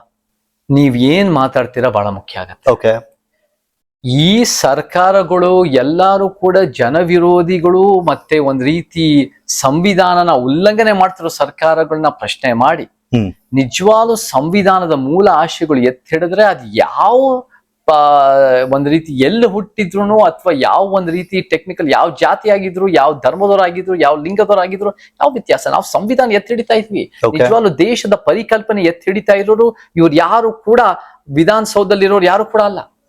ಯಾರಾದ್ರೂ ದೇಶದ ಪರಿಕಲ್ಪನೆ ಸಂವಿಧಾನ ಎತ್ತಿ ಹಿಡಿತಿರೋದಂದ್ರೆ ನಮ್ಮ ಸಮಾಜದ ಸಮಾನತಾವಾದ ಸಿದ್ಧಾಂತ ಮಾತ್ರ. ನೀವು ನನ್ನನ್ನು ಪ್ರಶ್ನೆ ಮಾಡಿ, ನೀ ಹುಟ್ಟಿರೋದು ನೀನು ಶಿಕಾಗೋನಲ್ಲಿ, ನೀ ಭಾರತೀಯನವನು ಅಲ್ಲವೇ ಅಲ್ಲ, ಡಿಸ್ಟೇಬಲೈಸ್ ಮಾಡೋದು ವಿಚಾರ ಅದು ನಿಮ್ಮ ಹಕ್ಕಿದೆ. ಆ ಹಕ್ಕು ಕೊಡದೆ ಸಂವಿಧಾನ. ಬಟ್ ಆ ಸಂವಿಧಾನ ನಿಜವಾದ ಎತ್ತಿ ಹಿಡಿತಿರೋದು ನಾವೇ. ಆದ್ರೆ ಭಾರತಕ್ಕೆ ಬಂದು ತನಗೆ ಬೇಕಾದಂತೆ ಮಾತನಾಡುವಂತ ಅದೇ ಹಕ್ಕನ್ನ ವಿದೇಶಿಗರಿಗೆ ಅಥವಾ ಓಸೆ ಕಾರ್ಡ್ ಹೋಲ್ಡರ್ಗೆ ಸಂವಿಧಾನ ಕೊಡೋದಿಲ್ಲ. ಅದು ಕೊಡೋದಿಲ್ಲ ಅಂತ ಅಲ್ಲ, ನಿಮ್ ಕೊಡೋದಿಲ್ಲ ಅಂತ ನೀವ್ ಹೇಳ್ತಿದ್ದೀರಾ ಅಂದ್ರೆ ನೀವ್ ಎಲ್ಲಾ ರೀತಿ ಕ್ರಮ ತಗೊಳ್ಳಿ. ನಾನು ಕೂಡ 1 ವರ್ಷದಿಂದ 10-11 ತಿಂಗಳಿಂದ ಸಿಟಿಸನ್ಶಿಪ್ ಬೇಕು ಅಂತ ಅಪ್ಲಿಕೇಶನ್ ಮಾಡಿ ಎಲ್ಲಾ ರೀತಿ ಮೂವ್ ಮಾಡಿ ಫೈಟ್ ಮಾಡಿದ್ರು ಈ ಆಳುವ ಶಕ್ತಿಗಳು ಯಾರ್ಯಾರು ಅವ್ರ ಮಕ್ಕಳೇ ಒಂದ್ ರೀತಿ ಫಾರಿನ್ ಹೋಗಿ ಸೆಟ್ಲ್ ಆಗೋ ಮನಸ್ಥಿತಿ ಇರೋ ಆಳುವ ಶಕ್ತಿಗಳು ಅವ್ರು ಎಲ್ಲೋ ಒಂದ್ ಕಡೆ ನಾನು ಅಮೆರಿಕ ಬೇಡ ನಾನು ಕರ್ನಾಟಕದ ಸೇವೆ ಮಾಡ್ತೀನಿ ಅಂದ್ರೂ ಕೂಡ ನನಗೆ ಸಿಟಿಸನ್ಶಿಪ್ ಕೊಡ್ತಾ ಇಲ್ವಲ್ಲ. ಅದು ತಪ್ಪಿರೋದು ನನ್ನಲ್ಲ, ತಪ್ಪಿರೋದು ಅವರ ಮನಸ್ಥಿತಿ, ಅವರ ನಡವಳಿಕೆನಲ್ಲ ಅಂತ ಪ್ರಶ್ನೆ ಬರುತ್ತೆ. ನೀವು ಅಮೆರಿಕದಿಂದ ಇಲ್ಲಿಗೆ ಬರ್ತೀರಿ, ಇಲ್ಲಿರುವಂತಹ ಧರ್ಮಗಳ ಕುರಿತಾಗಿ ಮಾತಾಡ್ತೀರಿ. ಧಾರ್ಮಿಕ ವಿಷಯಗಳು ಅಂತ ಬಂದಾಗ ಇವತ್ತಿಗೂ ಕೂಡ ಭಾರತೀಯರಲ್ಲಿ ತುಂಬಾ ಸೆಂಟಿಮೆಂಟಲ್ ಇಶ್ಯೂ ಅಂತ ಬಂದಾಗ ನಾವು ರಿಲಿಜನ್ ಅಂತ ಹೇಳ್ತೀವಿ. ಆದ್ರೆ ಇವತ್ತಿಗೆ ಹೆಚ್ಚು ಜನ ಅದರಲ್ಲೂ ಕೂಡ ಹಿಂದೂಗಳಿದ್ದಾರೆ. ಆದ್ರೆ ನೀವು ಅವರು ಪ್ರತಿಪಾದನೆ ಮಾಡುವಂತ, ಅವರು ಫಾಲೋ ಮಾಡುವಂತ ಹಿಂದುತ್ವವನ್ನ ವಿರೋಧ ಮಾಡ್ತೀರಿ. ನೀವು ಆ ರೀತಿ ಮಾಡ್ಬೇಕಾದ್ರೆ ಇಲ್ಲಿರುವಂತ ಬಹುಸಂಖ್ಯಾತರ ಧಾರ್ಮಿಕ ನಂಬಿಕೆಗಳನ್ನ ಉಳಿತೀರಿ ಅಂತ ನಿಮ್ಗೆ ಅನ್ಸಲ್ವಾ? ಹಿಂದೂ ಧರ್ಮ ಬೇರೆ, ಹಿಂದುತ್ವ ಬೇರೆ. ಆ ಒಂದು HINDU ಅನ್ನೋ ಒಂದು ಪದ ಇರೋದ್ರಿಂದ ಎರಡು ಒಂದೇ ಆಗಲ್ಲ. ಹಿಂದೂ ಧರ್ಮ ಅನ್ನೋ ಧಾರ್ಮಿಕವಾಗಿ ಪ್ರತಿಯೊಬ್ಬರು ಅವರವ್ರ ರೀತಿನಲ್ಲಿ ಅವರ ಒಂದು ವೈಯಕ್ತಿಕವಾಗಿ ಅವರ ಧರ್ಮ ಕ್ಷೇತ್ರದಲ್ಲಿ anybody who acknowledge themselves as A Hindu ಅದನ್ನ ಮುಂದುವರಿಸಲಿ. ಅಲ್ಲ, ನಿಮ್ಮ ಪ್ರಕಾರ ಹಿಂದುತ್ವ ಅಂದ್ರೆ ಏನಿರ್ಬೋದು, ಬಟ್ ನನ್ನ ಪ್ರಕಾರ ಹಿಂದುತ್ವ ಅಂತ ಹೇಳ್ತೀನಿ ಅನ್ನೋದಾದ್ರೆ the quality of being Hindu. ನಾನು ಹಿಂದೂ ಆಗಿ ಉಳ್ಕೊಳ್ಳೋದಕ್ಕೆ ನಾನು ಏನೋ ಆಚರಣೆ ಮಾಡ್ತೀನಿ, ಅದನ್ನ ಹಿಂದುತ್ವ ಅಂತ ನಾನು ಹೇಳ್ತೀನಿ. ನೀವು ಅದನ್ನ ವ್ಯಾಖ್ಯಾನಿಸಬಹುದು, ಅದು ನಿಮ್ಮ ಒಂದು ರೀತಿ ಸ್ವಾತಂತ್ರ್ಯ, ಅದು ನಿಮ್ಮ right. But Hindutva as a BJP ಅಥವಾ RSS ಪರಿಕಲ್ಪನೆ ನೀವ್ ಹೆಂಗ್ ಅನ್ಕೊಳ್ತೀರಿ? ಅದು RSS ಪರಿಕಲ್ಪನೆ ಅಂತ. ಹಿಂದುತ್ವ ಅನ್ನೋ ಪದ ಕಾಯಿನ್ ಮಾಡಿರೋರೆ ಸಾವರ್ಕರ್ ಅಲ್ಲ, ಅದಕ್ಕಿಂತ ಮೊದಲು ಚಂದ್ರನಾಥ್ ಬಹುಶಃ ಕಾಯಿನ್ ಮಾಡಿ, ಅದಕ್ಕಿಂತ ಕಾಯಿನ್ ಮಾಡಿದ್ರು ಕೂಡ 1923 ನಲ್ಲಿ ಸಾವರ್ಕರೇ ಅದನ್ನ ಪಾಪ್ಯುಲರೈಸ್ ಮಾಡೋದು. ಸಾವರ್ಕರ್ ಆಸ್ ಅ ಹಿಂದೂ ಮಹಾಸಭಾ ಪ್ರಚಾರಕರಿಂದ RSS ಬಹಳ ಒಂದ್ ರೀತಿ ಪ್ಲಸ್ ಆಯ್ತು. So the term might have been even before, but ಅದು ಪಾಪ್ಯುಲರೈಸ್ ಮಾಡಿದ್ದೆ ದೊಡ್ಡ ಪ್ರಮಾಣದಲ್ಲಿ ಎಸೆನ್ಷಿಯಲ್ಸ್ ಆಫ್ ಹಿಂದುತ್ವ ಅಂತ ಸಾವರ್ಕರೇ ಬರೆದಿರೋದು. ಯಾರೊಬ್ಬ ರಾಜಕೀಯ ವ್ಯಕ್ತಿ ಬಂದು ಅದನ್ನ ಪಾಪ್ಯುಲರ್ ಮಾಡ್ತಾನೆ ಅಂದಿದ ತಕ್ಷಣ ಬೇರೆ ಜನ ಸಾಮಾನ್ಯ ವ್ಯಕ್ತಿಗಳೇನ್ ಫಾಲೋ ಮಾಡ್ತಾರಲ್ಲ ಅದನ್ನ ತಪ್ಪು ಅಂತ ಹೆಂಗ್ ಹೇಳ್ತೀರಿ ನೀವು? ನೀವೆಲ್ಲ ತಪ್ಪು ಅಂತ ಯಾವತ್ತೂ ಹೇಳಿಲ್ಲ. ತಪ್ಪು ಹೇಳ್ತಾ ಇರೋದು ನೀವು ತೇಜಸ್ ಅವರು ನನ್ನ ಮೇಲೆ. ನಾನ್ ನಿಮ್ಮ ವ್ಯಾಖ್ಯಾನ ತಪ್ಪಲ್ಲ, ನಿಮ್ ಇಷ್ಟ ಬಂದ ನೀವು ವ್ಯಾಖ್ಯಾನ ಮಾಡಿ. ನಾನು ಎರಡ್ ತರ ಹೇಳ್ತೀನಿ. ಒಂದು ಹಿಂದುತ್ವ ಅಂತ ಬಂದಾಗ ಒಂದು ಪೊಲಿಟಿಕಲ್ ಹಿಂದುತ್ವ ಬೇರೆ, ಕಲ್ಚರಲ್ ಹಿಂದುತ್ವ ಬೇರೆ. ನೀವು ಪೊಲಿಟಿಕಲ್ ಹಿಂದುತ್ವವನ್ನು ವಿರೋಧ ಮಾಡ್ತೀರಾ, ಕಲ್ಚರಲ್ ಹಿಂದುತ್ವವನ್ನು ವಿರೋಧ ಮಾಡ್ತೀರಾ? ನಾವು RSS ಅನ್ನ ವ್ಯಕ್ತಪಡಿಸೋ ಒಂದ್ ರೀತಿಯ ಹಿಂದುತ್ವದ ಪರಿಕಲ್ಪನೆ ಇಶ್ಯೂ ಬೈ ಇಶ್ಯೂ ನೋಡ್ತೀನಿ. ನಾನ್ ಯಾವತ್ತೂ ಕೂಡ ಓವರ್ ಆರ್ಚಿಂಗ್ ಆಗೋರು ಎಲ್ಲಾ ಹೇಳೋದ್ ತಪ್ಪು ಅಂತ ಹೇಳಲ್ಲ. ನೀವು ವಿಂಗಡೆ, ನಾನು I agree it's a political cultural organisation ಅಂತಾನೂ ಹೇಳಿದೀನಿ. ಬಟ್ ಅವ್ರೇನ್ ಮಾಡಿದ್ದಾರೆ ಎಷ್ಟೋ ಸಲ ಅಂದ್ರೆ, ನಾನು ಹಿಂದುತ್ವ ಪ್ರಶ್ನೆ ಮಾಡಿದಾಗ ಧರ್ಮಕ್ಕೆ ನಮಗೆ ಒಂದ್ ರೀತಿ ಧಕ್ಕೆ ಬಂದಿದೆ ಅಂದ್ರೆ ಹಿಂದುತ್ವ ಧರ್ಮನೇ ಆಗಲ್ವಲ್ಲ. ನಾನು 2ನೇ ಸರಿ ನಾನು 2023 ಜೈಲಿಗೆ ಹಾಕಿದ್ರೆ ನೀವು ಕೂಡ ಚೆನ್ನಾಗಿ ಹೇಳಿದಿರ, it's a political and cultural organisation, ನಾನು ಒಪ್ತೀನಿ. ಬಟ್ ನಾನು ಹಿಂದುತ್ವದ ಟ್ವೀಟ್ ಮಾಡಿ 2023 ನಲ್ಲಿ ಅದನ್ನ ಪ್ರಶ್ನೆ ಮಾಡಿದಾಗ, ಪೊಲಿಟಿಕಲ್ ಐಡಿಯಾಲಜಿಕಲ್ ಪ್ರಶ್ನೆ ಮಾಡಿದಾಗ, ಹಿಂದೂ ಧರ್ಮಕ್ಕೆ ನಾನು ಹೆಂಗೆ ಧಕ್ಕೆ ಮಾಡ್ತಾ ಇದ್ದೀನಿ, ಹಿಂದೂ ಧರ್ಮಕ್ಕೆ ನಾನು ಹೆಂಗೆ ಅಫೆಕ್ಟ್ ಮಾಡ್ತಾ, ಇಟ್ಸ್ ನಾಟ್ ಅ ರಿಲಿಜನ್. ನಿಮ್ ಪ್ರಕಾರ ಹೇಳಿ, ಹಿಂದೂ ಧರ್ಮ ಮತ್ತೆ ಹಿಂದುತ್ವ ಎರಡಕ್ಕೆ ಏನ್ ವ್ಯತ್ಯಾಸ? ಹಿಂದೂ ಧರ್ಮ ಅನ್ನೋದು 3,000 ವರ್ಷದ ವೈದಿಕ ಒಂದು ರೀತಿ ಉಪನಿಷತ್ಸ್ ಆಗಿರ್ಬೋದು, ವೇದಗಳಾಗಿರ್ಬೋದು, ಸಂಸ್ಕೃತ ಆಗಿರ್ಬೋದು, ಇದರಿಂದ ಒಂದು ಧಾರ್ಮಿಕವಾದ ಒಂದು ಚೌಕಟ್ಟು. ನಮ್ಗೆ ಇವತ್ತಿನ ಧರ್ಮಗಳು ಅನೇಕ ಇದೆ ದೇಶದಲ್ಲಿ. ಧರ್ಮಗಳು ಹಿಂದೂ ಧರ್ಮ ಇದೆ, ಇಸ್ಲಾಂ ಧರ್ಮ ಇದೆ, ಕ್ರೈಸ್ತ ಧರ್ಮ ಇದೆ, ಜೈನ ಬೌದ್ಧ ಸಿಖ್ ಧರ್ಮ ಇದೆ, ಬಸವ ಧರ್ಮಕ್ಕೆ ಹೋರಾಟ ಮಾಡ್ತಾ ಇದೀವಿ, ಅದು ಒಂದು ರೀತಿ, ಮತ್ತೆ ಸರಣ ಆದಿವಾಸಿ ಧರ್ಮ ಹೋರಾಟ ಮಾಡ್ತಾ ಇದೀವಿ. ನಾನು ಕೂಡ ಸತ್ಯ ಧರ್ಮ, ಜ್ಯೋತಿಬಾ ಫುಲೆ, ಬಾಬಾ ಸಾಹೇಬ್ ನವಯಾನ ಧರ್ಮಗಳು ಅಂತ ಗುರುತಿಸ್ತೀನಿ. This is the religious multiplicity. ಅದು ಒಂದು ರೀತಿ, ಅದನ್ನ ಇಟ್ ಈಸ್ ನೀರಿನ ಮೇಲಿನ ಗುಳ್ಳೆ ಇದ್ದಂಗೆ. It is attach to society on a personal level. ಅದು ಧರ್ಮ, ಧರ್ಮಕ್ಷೇತ್ರ ಧರ್ಮ. ಸೊಸೈಟಿ ಅಂದಾಗ ಅದು ಒಂದು ವ್ಯವಸ್ಥೆ ಬೇರೆ. ಆ ಸಮಾಜದ ವ್ಯವಸ್ಥೆನ ಸರಿಪಡಿಸ್ಬೇಕು ಅನ್ನೋ ಉದ್ದೇಶದಲ್ಲಿ ಕಾಂಗ್ರೆಸ್ಸಿನ ಮನುವಾದ 1885 ಇಂದ ಅದು ನ್ಯಾಯ ಒದಗಿಸಿಲ್ಲ ಅನ್ನೋ ಕಾರಣಕ್ಕೆ 3 ಸಿದ್ಧಾಂತಗಳು ಬೆಳೆಯುತ್ತೆ. 1925 ನಲ್ಲಿ ಒಂದು RSS ಒಂದು ಹಿಂದುತ್ವ, ಇನ್ನೊಂದು ಎಡಪಂಥೀಯ ಕಮ್ಯುನಿಸ್ಟ್ ವಾದ, ಇನ್ನೊಂದು ನಮ್ಮ ಸತ್ಯಪಂಥೀಯ ಸಮಾಜ ಅಂಬೇಡ್ಕರ್ ಪೆರಿಯಾರ್ ವಾದ. ಸೊ ಐ ಸಿ ಹಿಂದುತ್ವ ಎರಡು ಕಾಂಗ್ರೆಸ್ ಎಲ್ಲಾನು ಕೂಡ ಕಾಂಗ್ರೆಸ್ನ ವಿರುದ್ಧವಾಗಿ ಹುಟ್ಟಿರುವಂತದ್ದು. ಎಲ್ಲಾರು ಅವರೊಬ್ಬರೇ ಅಲ್ಲ. ನಮಗೆ ಜನತಾ ಪಕ್ಷಗಳು ಕಾಂಗ್ರೆಸ್ ವಿರುದ್ಧ ಹುಟ್ಟಿದ್ದು, ಲೋಹಿಯ ಸೋಷಿಯಲಿಸ್ಟ್ ಪಕ್ಷಗಳು ಕಾಂಗ್ರೆಸ್ ವಿರುದ್ಧ ಹುಟ್ಟಿದ್ದು, ನಮಗೆ ಪ್ರಾದೇಶಿಕವಾಗಿ ಏನ್ ಆಪು TMC ಅವರೆಲ್ಲ ಬರ್ತಾರೋ ಅವರು ಕಾಂಗ್ರೆಸ್ ವಿರುದ್ಧ ಹುಟ್ಟಿದ್ದು. Any party that has to build a better society ಅಂತ ಪ್ರಾಮಾಣಿಕ ಪ್ರಯತ್ನ ಮಾಡೋದು ಕಾಂಗ್ರೆಸ್ ವಿರುದ್ಧನೇ ಕಟ್ಟಿರೋದು. ಸೊ ಇವಾಗ ಹಿಂದುತ್ವ ಅವರ ಒಂದು ಸಿದ್ಧಾಂತದಲ್ಲಿ ಏನು ಒಂದು ಹಿಂದೂ ನಾವೆಲ್ಲರೂ ಒಂದು ಅಂತ ಅವರು ಬಹುಶಃ ಕಲ್ಚರಲಿ ಪೊಲಿಟಿಕಲಿ ಕ್ಲಬ್ ಮಾಡ್ಬೋದು. ನಾವು ಅದನ್ನ ನೋಡೋದು ಹೇಗೆ ಅಂದ್ರೆ, ಅವರು ಒಂದು ಜಸ್ಟಿಸ್ಗೋಸ್ಕರ ನಿಂತಿದ್ದಾರೆ. ಬಟ್ ಅವರ justice is not A historical intellectual justice. ಇದು ಇತಿಹಾಸನ ಉಲ್ಟಾ ನೋಡೋ ಒಂದು ನ್ಯಾಯಕ್ಕೋಸ್ಕರ ನಿಂತಿದ್ದಾರೆ, ಸೈದ್ಧಾಂತಿಕವಾಗಿ ನಿಂತಿದ್ದಾರೆ.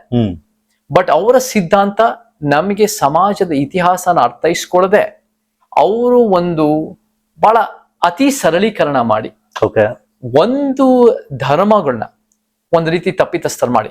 ನಿಜ ಹೇಳ್ಬೇಕಂದ್ರೆ ಸಾವರ್ಕರ್ ಆಲೋಚನೆಗಳಿಗೆ ಯಾರು ಈ ದೇಶದವರು ಅಂತ ಹೇಳ್ತಾರೆ, ಹಿಂದೂ ನಾವೆಲ್ಲರೂ ಒಂದು ಅಂತ ಹೆಂಗ್ ಗುರುತಿಸ್ತಾರೆ ಅಂದ್ರೆ, ಯಾರ್ಯಾರು ಈ ದೇಶದ ಧರ್ಮಗಳು ಅವರ ಶ್ರೇಷ್ಠ ಸ್ಥಳಗಳು ಇರ್ತಾವೋ ಅವರೆಲ್ಲ ಈ ದೇಶದ ನಮ್ಮ ಹಿಂದೂಗಳು ಅಥವಾ ಹಿಂದುತ್ವವಾದಿಗಳು ಅಂತ ಅವ್ರು ಗುರುತಿಸಿ ಬೇರೆ ದೇಶಗಳಲ್ಲಿ. ನೀವು ಇಸ್ಲಾಂ ಅಂತ ತಗೊಂಡಾಗ ಅದ್ರಲ್ಲಿ ಶಿಯಾ ಮುಸ್ಲಿಮರ್ ಏನಿದ್ದಾರೆ, ಶಿಯಾ ಮುಸ್ಲಿಮರಿಗೆ ಇರಾನ್ ಏನಿದೆಯಲ್ಲ ಅದನ್ನ ಬಿಟ್ರೆ ನೆಕ್ಸ್ಟ್ ಅವ್ರಿಗೆ ಪಿಲ್ಗ್ರಿಮೇಜ್ ಸೈಟ್ಸ್ ಅಂತ ಬಂದಾಗ ಅತಿ ಹೆಚ್ಚಿರೋದೇ ಇಂಡಿಯಾ. ನಾನ್ ಹೇಳಿದ್ದಲ್ಲ ಅದು, ನೀವು ಸಾವರ್ಕರ್ ವಾದ ಮಾಡಿರೋದು, ನಾನ್ ಹೇಳಿರೋದಲ್ಲ. ಸಾವರ್ಕರ್ ಈ ರೀತಿ ಒಂದು ಅತಿ ಸರಳೀಕರಣ ಮಾಡಿ ನಿಮ್ಗೆ ಮೆಕ್ಕಾ ಮೆದೀನಾ ಆಗಿರ್ಬೋದು, ಜೆರೂಸಲಂ ಆಗಿರ್ಬೋದು, ಈ ಒಂದು ಪುಣ್ಯ ಸ್ಥಳಗಳು ಬೇರೆ ದೇಶಗಳು ಇರೋದ್ರಿಂದ ಆ ಧರ್ಮಗಳು ಭಾರತೀಯದಲ್ಲ ಅನ್ನೋ ಒಂದು ರೀತಿಯಲ್ಲಿ ಹೆಚ್ಚಾಗಿ ಅವರು ವ್ಯಾಖ್ಯಾನಿಸಿರ್ಬೋದು. ನನ್ನ ಕಣ್ಣಲ್ಲಿ ಹೌದು, ಇಸ್ಲಾಂ ಕ್ರೈಸ್ತ ಧರ್ಮ ಬೇರೆ ಒಂದು ಕಾಂಟಿನೆಂಟ್ ಇಂದ ಬಂದಿರಬಹುದು. ವೈದಿಕ ಒಂದು ವಿಚಾರಗಳು ಕೂಡ ಸೆಂಟ್ರಲ್ ಏಷ್ಯಾಗಳಿಂದ ಬಂದು 3,000 ವರ್ಷಗಳಿಂದ ಬಂದು ನಮ್ಮ ಆರ್ಯನ್ ಮೈಗ್ರೇಷನ್ ಇಂದ ಬಂದು ಭಾರತಕ್ಕೆ ಬಂದಿರೋದು. ಇವತ್ತಿಗೂ ಹೋಗ್ತೀರಾ ಆರ್ಯನ್ ಮೈಗ್ರೇಷನ್ ಆಗಿತ್ತು ಅಂತ? ಖಂಡಿತ. It's a very establish philological theory and very establish. Genetic mapping ಅನ್ನ ಮಾಡಲಾಗುತ್ತೆ, DNA ಇದನ್ನ ಮಾಡಲಾಗುತ್ತೆ. ಅದ್ರಲ್ಲಿ ಹೇಳ್ತಾರೆ ಇಬ್ರಿಗೂ ಕೂಡ ಯಾವುದೇ ರೇಷಿಯಲ್ ಡಿಫರೆನ್ಸ್ ಇಲ್ಲ, ಇಬ್ರು ಕೂಡ ಒಬ್ರೆ ಅಂತ. ನಮಗೆ ನೀವೇ ವೈಜ್ಞಾನಿಕತೆ ಅಂತ ಹೇಳ್ತೀರಾ, ರಾಷ್ಟ್ರಲಿಸಂ ಬಗ್ಗೆ ಮಾತಾಡ್ತೀರಾ, ಸೈಂಟಿಫಿಕ್ ಇದ್ರ ಬಗ್ಗೆ ಮಾತಾಡ್ತೀರಾ. ಈಗ ನೀವೇ ಅದೇ ಸೈನ್ಸ್ ಹೇಳಿರೋದನ್ನ ವಿರೋಧ ಮಾಡ್ತಿದ್ರಿ ಅಂತ ಅನ್ಸಲ್ವಾ? ಓವರ್ವೆಲ್ಮಿಂಗ್ಲಿ ಇಂಟೆಲೆಕ್ಚುಯಲಿ ಟೋನಿ ಜೋಸೆಫ್ ಅವರ್ ಆಗಿರ್ಬೋದು, ನಿಮ್ಗೆ ರೋಮಿಲಾ ಥಾಪರ್ ಆಗಿರ್ಬೋದು, ನಿಮ್ಗೆ ವೆರಿ ಎಸ್ಟಾಬ್ಲಿಷ್ಡ್ ಇಂಟೆಲೆಕ್ಚುಯಲ್ ಅಧೀನಲ್ಲಿ ಗೌರವ ಇರೋ ಥಿಂಕರ್ಸ್ ಅವರೆಲ್ಲರೂ ಕೂಡ ಆರ್ಯನ್ ಮೈಗ್ರೇಷನ್ ಥಿಯರಿನ ಬಹಳ ಇನ್ನೂ ಒಂದು ರೀತಿ as a linguistic, as a philological, as an Aryan theory ಅನ್ನೋದು ಬಹಳ ಎಸ್ಟಾಬ್ಲಿಷ್ಡ್ ಆಗಿದೆ. ಅದಕ್ಕೆ ನನಗೂ ಕೂಡ ಐ ಎಮ್ ಅಕ್ಸೆಪ್ಟೆಡ್. ಹಂಗ್ ನೋಡಕ್ ಹೋದ್ರೆ ಥಿಯರಿ ಆಫ್ ಎವಲ್ಯೂಷನ್ ಕೂಡ ಪ್ರಶ್ನೆ ಮಾಡೋರು ಇದ್ದೇ ಇರ್ತಾರೆ. But this is Aryan migration theory is a very established theory and it is even getting stronger evidentially ಅನ್ನೋದು ನಮ್ಮ ಒಂದು ರೀತಿಯ ಇಂಟೆಲೆಕ್ಚುಯಲ್ ಗ್ರಹಿಕೆ. ಸೊ ಅದನ್ನ ವಿರೋಧ ಮಾಡಕ್ಕೆ ಪ್ರತಿಯೊಬ್ರು ಕೂಡ ಒಂದು ಸಂವಿಧಾನ ಹಕ್ಕಿದೆ. ನೀವು ವಿರೋಧ ಮಾಡಿ, ನಿಮ್ಮ ರೀತಿಯಲ್ಲಿ ಆರ್ಯನ್ ಮೈಗ್ರೇಷನ್ ಒಪ್ಪಲ್ಲ ಅಂದ್ರೆ ನಿಮ್ಮ ಒಂದು ರೀತಿಯ ಒಂದು ಹಿಸ್ಟರಿ ಇಡಿ. ಬಟ್ ನನ್ನ ಕಣ್ಣಲ್ಲಿ it is not intellectually historically valid. So ಆ ರೀತಿಯಲ್ಲಿ ನಾನು I don't see Hindutva as an intellectual justice mechanism. ಒಂದು ಜನರಿಗೆ ಚೇತನ್ ಅಹಿಂಸಾ ಅವ್ರನ್ನ ನೋಡಿದಾಗ ಅನ್ಸೋದೇನು ಅಂದ್ರೆ, ಎಲ್ಲಿ ಅನ್ಯಾಯ ಆಗ್ತಿರುತ್ತೆ ಅದ್ರ ಬಗ್ಗೆ ಮಾತಾಡ್ತಾರೆ ಅಂತ. ಈಗ ಅದೇ ರೀತಿ ಇಟ್ಕೊಳ್ಳೋಣ, ಆಯ್ತಪ್ಪ, ಆರ್ಯನ್ನರು ಬೇರೆ ಕಡೆಯಿಂದ ಭಾರತಕ್ಕೆ ಬಂದ್ರು, ಮೂಲ ನಿವಾಸಿಗಳಾದಂತ ದ್ರಾವಿಡರನ್ನ ತುಳಿದ್ರು, ಸಪ್ರೆಸ್ ಮಾಡಿದ್ರು, ಆ ಕಾರಣಕ್ಕೆ ಅವರು ದಕ್ಷಿಣ ಭಾರತಕ್ಕೆ ಬಂದ್ರು ಅಂತ ಇಟ್ಕೋಣ. ಎಲ್ಲೋ 3-3.5 ಸಾವಿರ ವರ್ಷಗಳ ಹಿಂದೆ ಆ ರೀತಿ ಆಗಿದ್ದನ್ನ ಇಟ್ಕೊಂಡು ಇವತ್ತಿಗೆ ನೀವು ಬ್ರಾಹ್ಮಣ್ಯವನ್ನ ಅಥವಾ ಏನೋ ಒಂದು ಬ್ರಾಹ್ಮಣಿಕಲ್ ಅಥವಾ ಒಂದು ಏನು ಸನಾತನ ಧರ್ಮ ಅಂತ ಏನ್ ಹೇಳಲಾಗುತ್ತೆ ಅದನ್ನ ವಿರೋಧ ಮಾಡ್ತೀರಾ, ಅಥವಾ ಉತ್ತರ ಭಾರತನ ವಿರೋಧ ಮಾಡ್ತೀರಾ ಅಂತ ಇಟ್ಕೋಣ. ಆದ್ರೆ ಇತ್ತೀಚೆಗೆ 7ನೇ ಶತಮಾನದಲ್ಲಿ 8ನೇ ಶತಮಾನದಲ್ಲಿ ಏನು ಮುಸ್ಲಿಮರು ಭಾರತಕ್ಕೆ ಬರ್ತಾರೆ, ಅವ್ರು ಇಲ್ಲಿಗೆ ಬಂದ ನಂತರ ಅವ್ರು ಯಾವ ರೀತಿ ಇಲ್ಲಿ ದಾಳಿ ಮಾಡ್ತಾರೆ, ಯಾವ ರೀತಿ ಅಟ್ರಾಸಿಟಿ ಮಾಡ್ತಾರೆ, ಯಾವ ರೀತಿ ಏನು ದೇವಸ್ಥಾನಗಳನ್ನ ನಾಶಪಡಿಸ್ತಾರೆ ಅದನ್ನ ನೀವು ಕೇಳೋದಿಲ್ಲ. ಅಥವಾ ಕ್ರೈಸ್ತರು ಇಲ್ಲಿಗೆ ಬಂದು ಆಡಳಿತ ಮಾಡ್ತಾರೆ ಅದನ್ನ ನೀವು ಕೇಳೋದಿಲ್ಲ. ಇತ್ತೀಚೆಗೆ ಆಗಿರೋದನ್ನ ಕೇಳೋದಿಲ್ಲ. 3,500 ವರ್ಷಗಳ ಕೇಳ್ತೀರಾ ಅಂದ್ರೆ ಕೆಲವು ವಿಚಾರ ನೀವು ಕೇಳಿದ ಪ್ರಶ್ನೆ ಒಳ್ಳೆ ಉದ್ದೇಶದಿಂದಾನೆ ಕೇಳಿದಿರಾ. ಅದಕ್ಕೆ ಕೆಲವು ವಿಚಾರಗಳು ಕ್ಲಂಪ್ ಮಾಡ್ಬಿಟ್ಟಿದ್ದಾರೆ. ಓಕೆ. ನಂಬರ್ 1, ಸನಾತನ ಧರ್ಮನ ಪ್ರಶ್ನೆ ಮಾಡೋ ಪ್ರಶ್ನೆನೇ ಬರಲ್ಲ. ಓಕೆ. ಸನಾತನ ಧರ್ಮ, ಹಿಂದೂ ಧರ್ಮ, ಬ್ರಾಹ್ಮಣ್ಯ ಧರ್ಮ ಅಥವಾ ವರ್ಣಾಶ್ರಮ ಧರ್ಮ, ಚತುರ್ವರ್ಣ ಧರ್ಮ, ಹಿಂದೂ ಧರ್ಮ, ಅದನ್ನೇನು ರಾಜಾರಾಮ್ ಮೋಹನ್ ರಾಯ್ 200 ವರ್ಷದ ಹಿಂದೆ ಅದನ್ನ ಗುರುತಿಸಿದಾರೋ ಅದು ಪ್ರತಿಯೊಬ್ರು ಯಾರ್ಯಾರು ಹಿಂದೂ ಅಂತ ಗುರುತಿಸ್ತಾರೋ, ಹಿಂದೂ ಆಚರಣೆ ಮಾಡ್ತಾರೋ, ಹಿಂದೂ ಅಂತ ನಾವು ಅಂತಾರೋ ಅವರೆಲ್ಲ ಅದನ್ನ ಮುಂದುವರಿಸಲಿ. ಅದನ್ನ ಪ್ರಶ್ನೆ ಮಾಡೋ ಪ್ರಶ್ನೆ ಬರಲ್ಲ. ನಾವ್ ಯಾವ ಧರ್ಮನ ನಾವು ಈ ಸುಧಾರಣೆ ಮಾಡಕ್ ಹೋಗ್ತಾ ಇಲ್ಲ. ಬಟ್ ಈ ವ್ಯವಸ್ಥೆ ಇದೆಯಲ್ಲ, ಈ ವ್ಯವಸ್ಥೆ ನಾವ್ ಹೆಂಗ್ ನೋಡ್ತೀವಿ ಅಂದ್ರೆ ಇದು ಒಂದು ಅಸಮಾನತೆಯಲ್ಲಿ ತುಂಬಿ ತುಳಿತಿರೋ ವ್ಯವಸ್ಥೆ.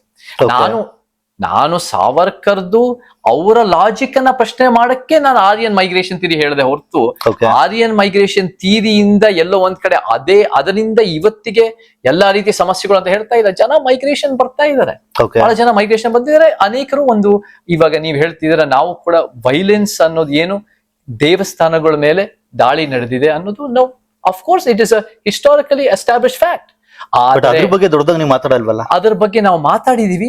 ಆದ್ರೆ ಈ ಹಿಂದುತ್ವ ಅಂತ ಹೇಳೋ ನಂಬರ್ಸ್ ಇದೆಯಲ್ಲ, ನಾನು ರಿಚರ್ಡ್ ಈಟನ್ ಕೋಟ್ ಮಾಡಬೇಕು ಅಂದ್ರೆ, ಫಸ್ಟ್ ಆಫ್ ಆಲ್ ನಿಮಗೆ ಒಂದು ವೈಲೆಂಟ್ ಇಸ್ಲಾಂ ಬರೋದಕ್ಕಿಂತ ಮುಂಚೆ, ನಿಮಗೆ ಒಂದ್ ರೀತಿ ಒಂದು ಅಗ್ರೆಸಿವ್ ಇಸ್ಲಾಂ ಬರೋಕ್ಕಿಂತ ಮುಂಚೆನೂ ಕೂಡ ಚೋಳಾಸ್ ಆಗಿರ್ಬೋದು, ಬೇರೆ ಬೇರೆಯವರಾಗಿರ್ಬೋದು, ಅವರು ಕೂಡ ದೇವಸ್ಥಾನಗಳನ್ನ ಒಂದು ಬೇರೆ ರಾಜನ ಒಂದ್ ರೀತಿ ಅವ್ರನ್ನ ಸೋಲ್ಸ್ದಾಗ ಅಂಡರ್ಮೈನ್ ಮಾಡಕ್ಕೆ ಅವರ ಒಂದ್ ಯಾವ ದೇವಸ್ಥಾನ ಶ್ರೇಷ್ಠ ಅಂತ ಇಟ್ಕೊಂತಾರೋ ಆ ದೇವಸ್ಥಾನ ಬೇರೆ ಬೇರೆ ಒಂದ್ ರೀತಿ ದೇವರನ್ನ ತಗೊಂಡೋಗೋದು, ಕಳ್ತನ ಮಾಡೋದು, ಒಂದ್ ರೀತಿ ಡೆಸಕ್ರೇಷನ್ ಅನ್ನು ನಡೀತಾ ಇತ್ತು. So it was more of a cultural practice among fighting warrior kingdoms ಅನ್ನೋದು ನಡೀತಾ ಇತ್ತು.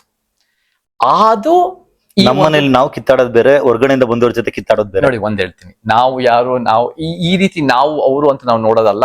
ನಮ್ಗೆ ಹೆಂಗ್ ನೋಡ್ತೀವಿ ಅಂದ್ರೆ ಅದ್ರ ನಂತರ ವೆನ್ ಅಗ್ರೆಸಿವ್ ಇಸ್ಲಾಂ ಕೇಮ್, ಅದು ಕೂಡ ಒಂದು ಅನೇಕ ದೇವಸ್ಥಾನಗಳು, ಸೋಮನಾಥ ದೇವಸ್ಥಾನಗಳು, ಬೇರೆ ಬೇರೆ ದೇವಸ್ಥಾನಗಳನ್ನ ಒಂದ್ ರೀತಿ ಅಲ್ಲೇ ಒಂದು ಇದನ್ನೆಲ್ಲ ರಿಚಸ್, ಅಲ್ಲೇ ಒಂದ್ ರೀತಿ ಗೋಲ್ಡ್ ಇದನ್ನೆಲ್ಲ ಇಟ್ಕೊಂಡಿರೋದ್ರಿಂದ ಒಂದು ಅದು ಹೊಡೆದಾಕಿದ್ದಾರೆ. ಬಟ್ ದ ನಂಬರ್ಸ್ ಗೋಲ್ಡ್ ಇತ್ತು ಆ ಕಾರಣಕ್ಕೆ ಹೊಡೆದಾಕಿದ್ದ, ಅಥವಾ ಹಿಂದೂ ಧರ್ಮವನ್ನ it has to be looked at more complexly. First of all, the numbers. Richard eaten ಹೇಳೋ ಪ್ರಕಾರ 85 ಅಥವಾ ಏನೋ ಒಂದು ಅವ್ರ ನಂಬರ್ ಕೊಟ್ಟಿದ್ದಾರೆ, ಬಿಲೋ 100 ಅನ್ನೋ ನಂಬರ್ ಇಟ್ಟಿದ್ದಾರೆ. ಹಿಂದುತ್ವ ರೆಕಗ್ನೈಸಸ್ 35,000 ಏನೋ. ಸೊ ಅಂದ್ರೆ ನೀವು 30-35 ಸಾವಿರ ದೇವಸ್ಥಾನಗಳನ್ನ ಒಡೆಯಲಾಗಿದೆ ಅಂತ ಹೇಳ್ತಿಲ್ಲ, ಅದನ್ನ ನಂಬೋದಿಲ್ವಾ?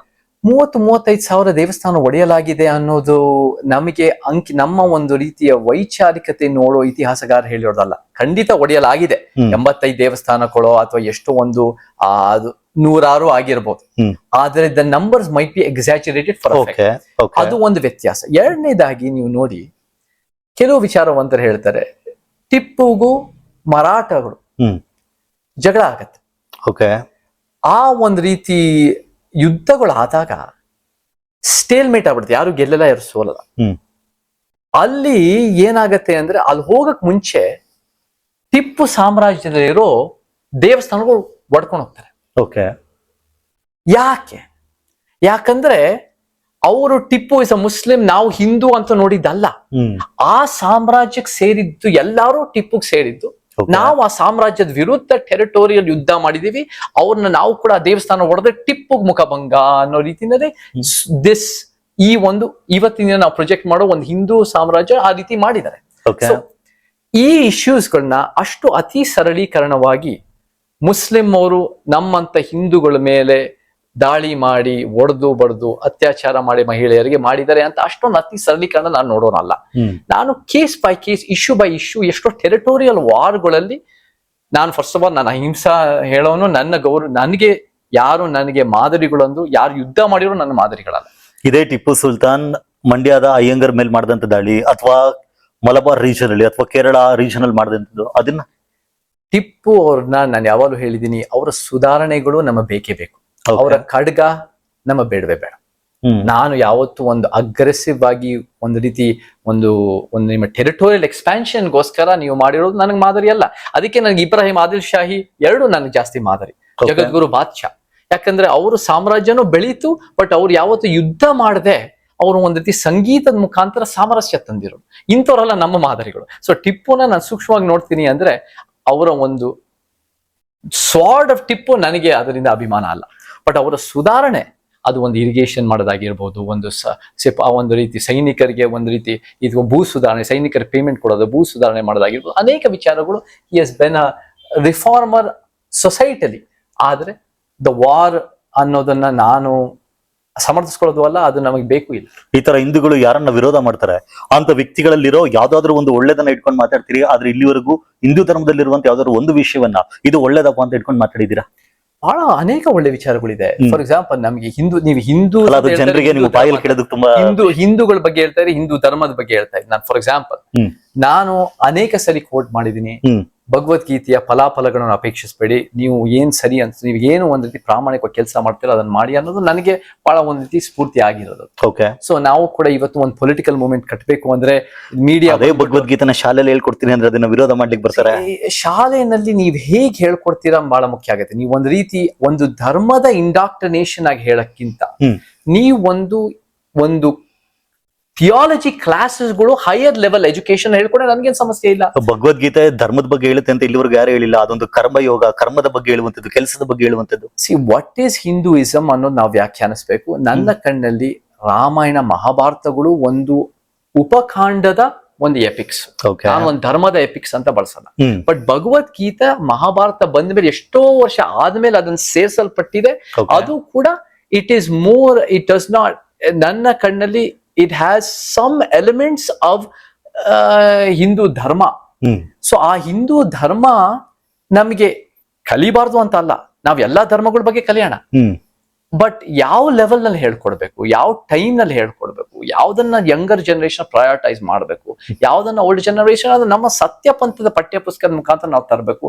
ಅಂಡ್ ಮೇನ್ ಏನಂದ್ರೆ ನಮಗೆ ಬಲಪಂಥೀಯ ಪಠ್ಯ ಪುಸ್ತಕನೂ ನಮ್ ನ್ಯಾಯ ಸಿಕ್ಕಿಲ್ಲ, ಅದನ್ನು ನಾನು ಒಪ್ಪಲ್ಲ. ಅದೇನು ರೋಹಿತ್ ಚಕ್ರತೀರ್ಥ ಅವರು ಮಾಡಿದ್ದು, I don't feel that is scientific and ವೈಜ್ಞಾನಿಕವಾಗಿ ಇದೆ ಅಂತ ಒಪ್ಪಲ್ಲ. ಬಟ್ ಈ ಮಧ್ಯ ಎಡಪಂಥೀಯವರ ಬರಗು ರಾಮಚಂದ್ರಪ್ಪ ಅವ್ರದ್ದು ಕೂಡ ಸಮಾಜಕ್ಕೆ, ನಮ್ಮ ಯುವಕರಿಗೆ ಒಂದು ಉತ್ತಮ ನಾಗರಿಕರಾಗಿ, ಉತ್ತಮ ವಿಚಾರವಂತರಾಗಿ ಮಾಡುತ್ತೆ ಅಂತ ನಾನು ಒಪ್ಪಲಿಲ್ಲ. ಸೊ ಅವಾಗ ಪಠ್ಯ ಪುಸ್ತಕದ ಸಂಘರ್ಷ ನಡೆದಾಗ ಅದು ಒಂದು ಬೈನರಿ ಸಂಘರ್ಷ ನಾನು ನೋಡ್ಲಿಲ್ಲ. I said will take an issue based issue ಅಂತ ನಾನು ಒಬ್ಬನೇ ಅವಾಗ ನಿಂತಿದ್ದು ಒಂದ್ ರೀತಿ. ಸೊ ನಮ್ಮ ಸತ್ಯಪಂಥದ ಸಿದ್ಧಾಂತನೇ ಬೇರೆ. ನಾವು we are not opposed to studying religion, about religion. Okay. But ನೀವು ರಿಲಿಜನ್ ಚಿಕ್ಕ ವಯಸ್ಸಿನಲ್ಲೇ ಒಂದೇ ಧರ್ಮ ಮಾತ್ರ ಹೇಳ್ಕೊಟ್ಟು ಅದು ಇಂಡಾಕ್ಟ್ರಿನೇಷನ್ ಮಾಡಿದ್ರೆ ವೈಜ್ಞಾನಿಕ ಮನೋಭಾವ ಬೆಳೆಯೋದಕ್ಕೆ ಅದು ಒಂದು ಅಡ್ಡ ಬರುತ್ತೆ ಅಂತ ನಮ್ಮ ವಾದ.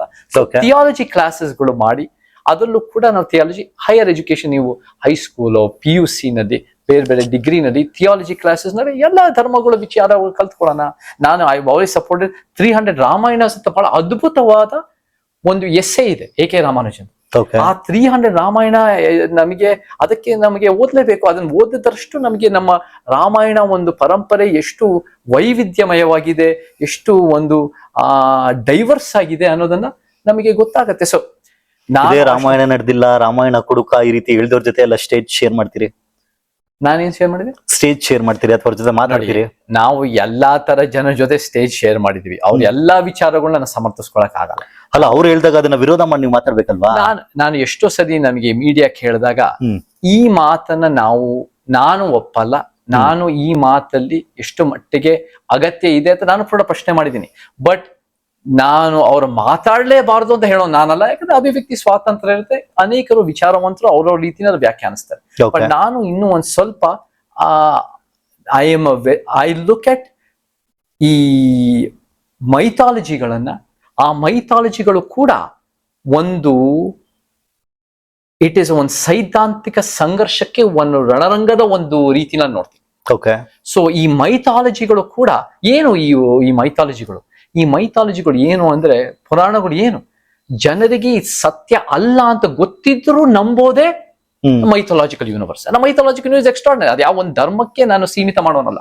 Okay. ಬಟ್ ಈ ಮೈಥಾಲಜಿಕಲ್ ಯೂನಿವರ್ಸ್ ನಲ್ಲೂ ಕೂಡ ಒಂದ್ ರೀತಿ ವ್ಯವಸ್ಥೆ ಪರವಾಗಿರೋ ಒಂದು ಮೈಥಾಲಜಿ ಇರುತ್ತೆ, ಅದಕ್ಕೆ ಪ್ರತಿರೋಧದ ಒಂದು ರೀತಿ ಮೈಥಾಲಜಿಗಳು ಇರುತ್ತೆ. ನಾನು ಆ ಪ್ರತಿರೋಧದ ಮೈಥಾಲಜಿ ನಮ್ಗೆ ಎತ್ತಿಡಿದು ನಮ್ಮ ಜ್ಯೋತಿಬಾ ಫುಲೆ. ನಮ್ಮ ಜ್ಯೋತಿಬಾ ಫುಲೆ ಅನ್ನೋರು ಬಲಿ ಚಕ್ರವರ್ತಿಯ ಒಂದು ಪ್ರತಿರೋಧ ದೃಷ್ಟಿಕೋನದಿಂದ ಬಹಳ ಎತ್ತಿ ಹಿಡಿದಿರೋ. ಸೊ ನಾವೆಲ್ಲ ಬಲಿ ಚಕ್ರವರ್ತಿನ ಬಹಳ ಒಂದು ರೀತಿ, ಅದನ್ನ ನಾನು ಪೂಜೆ ಪುನಸ್ಕಾರ ಮಾಡೋನಲ್ಲ, ಅದೆಲ್ಲ ನಾನು ಒಪ್ಪಲ್ಲ. ವೈಜ್ಞಾನಿಕವಾಗಿ ನಾನು ನೋಡ್ತೀನಿ, ಅದನ್ನ ನಾನು ಮಾಡೋನಲ್ಲ. ಬಟ್ ಬಲಿ ಚಕ್ರವರ್ತಿ ಅವರ ಕಥೆನ ಒಂದು ಪ್ರತಿರೋಧ ದೃಷ್ಟಿಯಿಂದ ನಾನು ನೋಡಿ, ಅದು ಕೂಡ ನಮಗೆ ಬಹಳ ಇಂಪಾರ್ಟೆಂಟ್ ಒಂದು ಡಿಸ್ಕೋರ್ಸ್ ಬೇಕಾಗತ್ತೆ. ಸೊ ನನಗೆ ನಾನು ಕಾಲೇಜ್ನಲ್ಲಿ ಯೂನಿವರ್ಸಿಟಿನಲ್ಲಿ ನನ್ನ ಮಹಾಭಾರತಗಳು ರಾಮಾಯಣಗಳು ಪಾಠ ನಾನೇ ಹೇಳ್ಕೊಡ್ತಾ ಇದ್ದೆ. Okay. So university, Yale university, and I think it's fantastic. ನಮಗೆ ಎಷ್ಟೋ ಒಂದು ಎಕ್ಸ್ಟ್ರಾರ್ಡಿನರಿ ಇಮ್ಯಾಜಿನೇಷನ್ಸ್, ಪರಿಕಲ್ಪನೆಗಳು ಬರುತ್ತೆ. ಬಟ್ ಕೆಲವರು ಅವರ ರೀತಿನಲ್ಲಿ ಎಫೆಕ್ಟ್ ಆಗಿ ಮಾತಾಡ್ತಾರೆ. ನಾನು ಅವ್ರು ಹೇಳಿದ್ದೆಲ್ಲ ಒಪ್ಪಬೇಕು ಅಂತ ಅಲ್ಲ, ಬಟ್ ಅನೇಕ ಒಳ್ಳೆ ವಿಚಾರಗಳು ಇರುತ್ತೆ. ನೀವಾದ್ರೂ ನಂಬ್ತೀರಾ ರಾಮಾಯಣ ಮಹಾಭಾರತ ನಡೆದಿತ್ತು, ಅದು ನಿಜವಾದ ಕಥೆ ಅಂತ? ಸಿ, ಅದು ನಡೆದಿತ್ತು ಅನ್ನೋದಕ್ಕಿಂತ ಅದು ಹಿಸ್ಟಾರಿಕ್ಲಿ ಪ್ಲೇಸ್ಡ್ ಅನ್ನೋದು ನಾನು ಮಾಡಕ್ಕಾಗಲ್ಲ. ಸಿ, ನೀವು ಫಾರ್ ಎಕ್ಸಾಂಪಲ್ ನೀವು ಸತ್ಯಯುಗ, ದ್ವಾಪರ ಯುಗ, ತ್ರೇತಾಯುಗ, ಕಲಿಯುಗ ಅನ್ನೋದು ನೀವು ಯಾವ ಒಂದು ಟೈಮ್ ಲೈನ್ ನಲ್ಲಿ ಇಡ್ತೀರಾ. ಸೊ ನಾನು ವೈಜ್ಞಾನಿಕವಾಗಿ ನೋಡೋಣ ಟೈಮ್ ಲೈನ್. ಬಟ್ ಈ ಒಂದು ಪುರಾಣದ ಕಥೆಗಳು ದೇರ್ ವೆರಿ ಇಂಟ್ರೆಸ್ಟಿಂಗ್. ಅದನ್ನ ಸ್ಟಡಿ ಮಾಡೋಕೆ ನಂಗೆ ಬಹಳ ಇಂಟ್ರೆಸ್ಟ್ ಆಗುತ್ತೆ. ಇವಾಗ ಜಾತಕ ಕಥೆಗಳು ಎಷ್ಟು ಚೆನ್ನಾಗಿರ್ತವೆ, ನಮ್ಗೆ ಎಷ್ಟೋ ಒಂದು ರೀತಿ ಅದರಿಂದ ಎಷ್ಟೋ we can learn lot of lessons, ಅದ್ರಲ್ಲಿ ಎರಡು ಮಾತಿಲ್ಲ. ಅಂಡ್ ಅದು ಕೂಡ ಒಂದು ರೀತಿ ನಮ್ಮ ಇಮ್ಯಾಜಿನೇಷನ್ ಬೆಳೆಯುತ್ತೆ. ನಮ್ಮ ಭಾರತದ ಪರಿಕಲ್ಪನೆ, ಒಂದು ರೀತಿ ಉಪಖಂಡದ ಒಂದು ವೈವಿಧ್ಯತೆಗೆ ಇದು ಒಂದು ಕಾರಣ ಆಗತ್ತೆ. ಬಟ್ ಹಾಗಿದ್ದಾಗ ನನ್ನ ವಿಚಾರಗಳು ಎಲ್ಲರೂ ಒಪ್ಪಬೇಕು, ಬೇರೆಯವ್ರ ವಿಚಾರ ನಾನು ವಿರೋಧ ಮಾಡಬೇಕು ಅಂತ ನಾನು ಹೇಳೋಣ. ಓಕೆ. ಒಂದೇನು ಅಂದ್ರೆ ಹಿಂದೂ ಧರ್ಮದಲ್ಲಿ ನಾನು ಅನಿಷ್ಟ ಪದ್ಧತಿಗಳು ಇರ್ಲಿಲ್ಲ ಅಂತ ಏನಿಲ್ಲ, ಅಥವಾ ಇವತ್ತಿಗೆ ಇಲ್ಲ ಅಂತ ಏನಿಲ್ಲ, ನಾನೇ ಅದನ್ನ ಒಪ್ಕೊಳ್ಳಿಕ್ ತಯಾರಿಲ್ಲ, ಇದೆ. ಆದ್ರೆ ಅದನ್ನ ಸುಧಾರಣೆ ಮಾಡ್ತಾ ಹೋಗ್ಬೇಕು, ರಿಫಾರ್ಮ್ ಮಾಡ್ತಾ ಹೋಗ್ಬೇಕು. ಆದ್ರೆ ಒಂದು ನೀವು ಹಿಂದೂ ಧರ್ಮದಲ್ಲಿರುವಂತಹ ವಿಷಯಗಳನ್ನ ಮಾತ್ರ ಎತ್ತಿ ತೋರಿಸ್ತೀರಾ. ಹಾಕಿ ಒಂದು ಟ್ವೀಟ್ ಮಾಡಿ, ಇಸ್ಲಾಂ ಅಲ್ಲಿ ಯಾವ್ದು ಕೆಟ್ಟ ಪದ್ಧತಿಗಳಿಲ್ವಾ, ಅನಿಷ್ಟ ಪದ್ಧತಿಗಳಿಲ್ವಾ, ಅದ್ರ ಬಗ್ಗೆ ಒಂದಿನಾದ್ರೂ ಟ್ವೀಟ್ ಮಾಡಿದ್ರಾ ಅಥವಾ ಮಾತಾಡಿದಿರಾ? ಫಸ್ಟ್ ಆಫ್ ಆಲ್, ನಾವು ಎಲ್ಲಾ ಧರ್ಮಗಳಲ್ಲಿರೋ ಒಂದು ರೀತಿ ಅಸಮಾನತೆಗಳನ್ನ ನಾನು ಕೂಡ ಅನೇಕ ಬಾರಿ ಪ್ರಶ್ನೆ ಮಾಡಿದ್ದೀನಿ. ಓಕೆ. ಆದ್ರೆ ನಾನು ಯಾವ ಧರ್ಮಗಳನ್ನು ಸುಧಾರಣೆ ಮಾಡಕ್ ನಾವು ಹೋಗ್ತಾ ಇಲ್ಲ. ನಿಮ್ಮ ಧರ್ಮಗಳನ್ನ ನಿಮ್ಗೆ ಏನ್ ಸರಿ ಅನ್ಸುತ್ತೋ ನೀವು ಪ್ರಾಕ್ಟೀಸ್ ಮಾಡಿ. ಓಕೆ. ನಾವು ಸಮಾಜದ ವ್ಯವಸ್ಥೆನಲ್ಲಿ ಅಸಮಾನತೆ ಇರಬಾರ್ದು ಅಂತ ನಮ್ಮ ವಾದ. ಸೊ ನಿಮ್ಮ ಪರ್ಸನಲ್ ಲೈಫ್ ನಲ್ಲಿ ನಿಮ್ಗೆ ಏನ್ ಸರಿ ಅನ್ಸುತ್ತೋ ನೀವು ಧರ್ಮದ ರೀತಿನಲ್ಲಿ ನೀವು ಮುಂದುವರಿಸಿ. ನಾನು ಇವಾಗ ಇಸ್ಲಾಂನಲ್ಲೂ ಕೂಡ in terms, for example, in terms of transgender, okay, transgender ಮತ್ತೆ ಈ ಒಂದು LGBTQ ವಿಚಾರಗಳಲ್ಲಿ ಹಿಂದೂ ಧರ್ಮ ಬಹಳ ಒಂದು ನೂರಾರು ವರ್ಷಗಳಿಂದ ಬಹಳ ಒಂದು ವಿಶಾಲವಾದ ಮನಸ್ಥಿತಿ ವ್ಯಕ್ತಪಡಿಸಿದೆ. It is been very open minded. It is actually, ನಿಜ ಹೇಳಬೇಕು ಅಂದ್ರೆ, ಬ್ರಿಟಿಷ್ನವರು ಬಂದು ಅನೇಕ ಬ್ರಿಟಿಷ್ನವರು ಒಂದು ಜೂಡಿಯೋ ಕ್ರಿಶ್ಚಿಯನ್ ಇಸ್ಲಾಮಿಕ್ಕಿನ ಒಂದು ರೀತಿಯ ತಾರತಮ್ಯದ ಟ್ರಾನ್ಸ್ಜೆಂಡರ್ ಮತ್ತೆ ಹೋಮೋಸೆಕ್ಸುವಲ್ ಬಗ್ಗೆ ತಾರತಮ್ಯದ ಮನಸ್ಥಿತಿ ಮೇಲೆ ಹೇರಿ ನಮ್ಮ ದೇಶದಲ್ಲಿ ಹೆಚ್ಚು ತಾರತಮ್ಯ ಆಗಿದೆ ಹೊರತು ಅದು ಒಂದು ಹಿಂದೂ ಧರ್ಮದಲ್ಲಿ ಆ ಒಂದು ಟ್ರಾನ್ಸ್ಜೆಂಡರೋ ಈ ರೀತಿಯ ಒಂದು ರೀತಿ ತಾರತಮ್ಯದ ಮನಸ್ಥಿತಿ ಯಾವತ್ತೂ ಇದ್ದಿಲ್ಲ. ಅರ್ಧನಾರೀಶ್ವರರು ಅಂತ, ಅರ್ಧನಾರೀಶ್ವರ, ಶಿಖಂಡಿ ಪಾತ್ರ ಏನ್ ಬರುತ್ತೆ ನಮಗೆ ಮಹಾಭಾರತದಲ್ಲಿ ನಮಗೆ. So each has its own kind of interesting elements and each has to be looked at in its own way. So ನಾನು ಯಾವತ್ತೂ ಅದನ್ನ ಸ್ವೀಪಿಂಗ್ ಜನರಲೈಸೇಷನ್ ಮಾಡೋನಲ್ಲ. ಮತ್ತೆ ಇನ್ನೊಂದು, ನಾಸ್ತಿಕರ ವಿಚಾರ, ನಾನ್ ಬಿಲೀವರ್ಸ್ ವಿಚಾರ. ನಾನ್ ಬಿಲೀವರ್ಸ್ ಅಂದ್ರೆ ದೇವರ ನಂಬದೇ ಇರೋರು. ಹಿಂದೂ ನಾಸ್ತಿಕನೂ ಅಲ್ಲ, ಆಸ್ತಿಕನೂ ಅಲ್ಲ. ನಾನು ಒಂದು ಅಗ್ನೈತವಾದಿ, ನಾನು ಒಂದು ಅಗ್ನಾಸ್ತಿಕ್ ಅಂತ ಕರಿತೀವಿ. ನಮ್ಮ ಮಾದರಿಗಳು ಬಾಬಾ ಸಾಹೇಬ್ರು, ಬುದ್ಧ, ಅಲ್ಲಮ ಪ್ರಭು, ಯಾರು ದೇವ್ರು ಸತ್ತೋಗಿದ್ದೇನೆ ಅಂತ 12ನೇ ಶತಮಾನದಲ್ಲೇ ಹೇಳ್ತಾರೆ, ಇವರೆಲ್ಲ ಒಂದು ರೀತಿ ಅಗ್ನೈತವಾದಿಗಳು. ತಂದೆ ಪೆರಿಯಾರ್ ಒಂದು ಅಪ್ಪಟ ನಾಸ್ತಿಕರು. ಬಟ್ ನಮಗೆ ನಾಸ್ತಿಕರ ವಿಚಾರದಲ್ಲಿ ನಾವು ಚಾರ್ವಾಕರುಗಳ ಬಗ್ಗೆ ಎಲ್ಲ ಕೇಳಿದೀವಿ. ಈ ಒಂದು ದೇವರನ್ನೇ ಒಂದು ರೀತಿ ಆಧ್ಯಾತ್ಮಕವಾದ ತಾರತಮ್ಯನ ಪ್ರಶ್ನೆಯ ಮಾಡಿರೋದು ಬಹಳ ದೊಡ್ಡ ಪ್ರಮಾಣದಲ್ಲಿ Hinduism has been more open minded. ಬಹಳ ಓಪನ್ ಮೈಂಡೆಡ್ ಆಗಿದೆ. ಅದೇ ಇಸ್ಲಾಮು ಕ್ರೈಸ್ತ ಧರ್ಮದಲ್ಲಿ, ಎಸ್ಪೆಷಲಿ ಇಸ್ಲಾಂನಲ್ಲಿ ನೀವು ಏಥಿಯಸ್ ಅನ್ನ ಬಹಳ ಒಂದು ದೊಡ್ಡ ಪ್ರಮಾಣದಲ್ಲಿ ಅದು ಟೆಕ್ಸ್ಚುಯಲಿ ಗ್ರಂಥವಾಗಿ ಬಹಳ ಒಂದು ಅಪೋಸಿಷನ್ ವಿರೋಧ ಮಾಡುತ್ತೆ. There are good aspects and not so good. ಆಮೇಲೆ ಧರ್ಮದಿಂದ ಹೊರಗೆ ಬರೋರು, ಧರ್ಮದಿಂದ ಹೊರಗೆ ಬಂದಿರೋ ಕೂಡ ನಾನು ಧರ್ಮ ನಂಬಲ್ಲಪ್ಪ, ನಮ್ದೇ ಒಂದು ಪ್ರತ್ಯೇಕ ಧರ್ಮ ಅನ್ನೋದು ಹೇಳೋದಕ್ಕಿಂತ ನಾವು ಪ್ರತ್ಯೇಕ ಸಿದ್ಧಾಂತದಲ್ಲಿ ಬದುಕ್ತೀನಿ, ನಾನು ಧರ್ಮದ ಚೌಕಟ್ಟಿನಲ್ಲಿ ಬರಲ್ಲ ಅನ್ನೋ ರೀತಿಯಲ್ಲಿ Hinduism has been more accepting. Okay. ಅದೇ ಇಸ್ಲಾಂನಲ್ಲಿ ನೀವು I am leave the religion ಅಂದ್ರೆ ಅದರಲ್ಲೂ ಕೂಡ ಎಷ್ಟು ಒಂದು ತಾರತಮ್ಯದ ಒಂದು ರೀತಿಯ ನಡೆದೋಗಿದೆ, ಒಂದು ವೈಲೆನ್ಸ್ ನಡೆದೋಗಿದೆ. That doesn't make one religion better, one religion worse. ನಾವು ಇದನ್ನ ಒಂದು ವಿಶ್ಲೇಷಣೆ ಮಾಡಿ ಒಂದು ವೈಜ್ಞಾನಿಕವಾಗಿ ನೋಡ್ತೇವೆ ಹೊರತು ನಾವು ಒಂದು ಇನ್ terms of caste, in terms of the caste system, ಅದು ಒಂದು ರೀತಿ ವರ್ಣಾಶ್ರಮ ಒಂದು ರೀತಿ ಹಿಂದೂ ಧರ್ಮದಲ್ಲಿ ಇರ್ಬೋದು, ಅದು ಒಂದು ರೀತಿ ಇಸ್ಲಾಂನಲ್ಲಿ ಇಸ್ಲಾಮಿಕ್ ಮೆನ್ ಅನ್ನೋರನ್ನ ತಾರತಮ್ಯ ಒಂದು ಅಸಮಾನತೆ ಇಲ್ಲ. So you have to look at these things in complex wise ಹೊರತು ಓವರ್ ಸಿಂಪ್ಲಿಫಿಕೇಶನ್ಗಳಿಂದ ನಮ್ಗೆ ಯಾವ ನ್ಯಾಯ ಸಿಗಲ್ಲ. ಓವರ್ ಸಿಂಪ್ಲಿಫಿಕೇಶನ್ ಇಂದ ನಾವು ಪರ ವಿರೋಧ ಅಂತ ಒಂದ್ ರೀತಿ ಕಿತ್ತಾಡ್ತೀವಿ ಹೊರತು ಸಮಾಜದ ಸಮಸ್ಯೆಗಳಿಗೆ ನಿಜವಾಗ್ಲೂ ಪರಿಹಾರ ಕೊಡಕ್ಕಾಗಲ್ಲ. ಒಂದು ನೀವು ಹೇಳಿದ್ರಿ ನಾನು ಯಾವ್ದೋ ಒಂದು ಧರ್ಮದಲ್ಲಿ ಸುಧಾರಣೆ ತರಬೇಕು ಅಂತ ಅನ್ಕೊಳಲ್ಲ ಅಂತ, ಒಂದು ಇಲ್ಲ. ಆದ್ರೆ ಎರಡನೇದೇನು ಅಂದ್ರೆ ನೀವು ಅದೇ ಯಾರಾದ್ರೂ ಒಂದು ಧರ್ಮವನ್ನ ಮಾಡ್ತೀನಿ ಅಂತ ಬಂದಾಗ ಇದು ಒಂದು ಪ್ರತ್ಯೇಕ ಧರ್ಮ ಆಗ್ಲಿ ಅಂತೀರಾ. ನಿಮ್ದೊಂದು ವಿಟಿಯನ್ನ ನೋಡ್ತಿದ್ದಾಗ ನೀವ್ ಹೇಳ್ತೀರಾ ಯಾವ್ದೋ ಲಿಂಗಾಯತ ಧರ್ಮ ಮಾತ್ರ ಅಲ್ಲ, 230 ಶರಣರಿದ್ದಾರೆ, ಪ್ರತಿಯೊಬ್ಬರಿಗೂ ಕೂಡ ಒಂದು ಧರ್ಮ ಮಾಡ್ಬೇಕು ಅಂತ. ಈ ರೀತಿ ಹೆಚ್ಚು ಧರ್ಮಗಳನ್ನ ಕಟ್ಕೊಂಡು ಹೋಗೋ ಬದಲು ಇರುವಂತ ಧರ್ಮದಲ್ಲಿ ಸುಧಾರಣೆ ತರಬೇಕು ಅಂತ ಯಾವತ್ತು ಅನ್ಸಿಲ್ವಾ?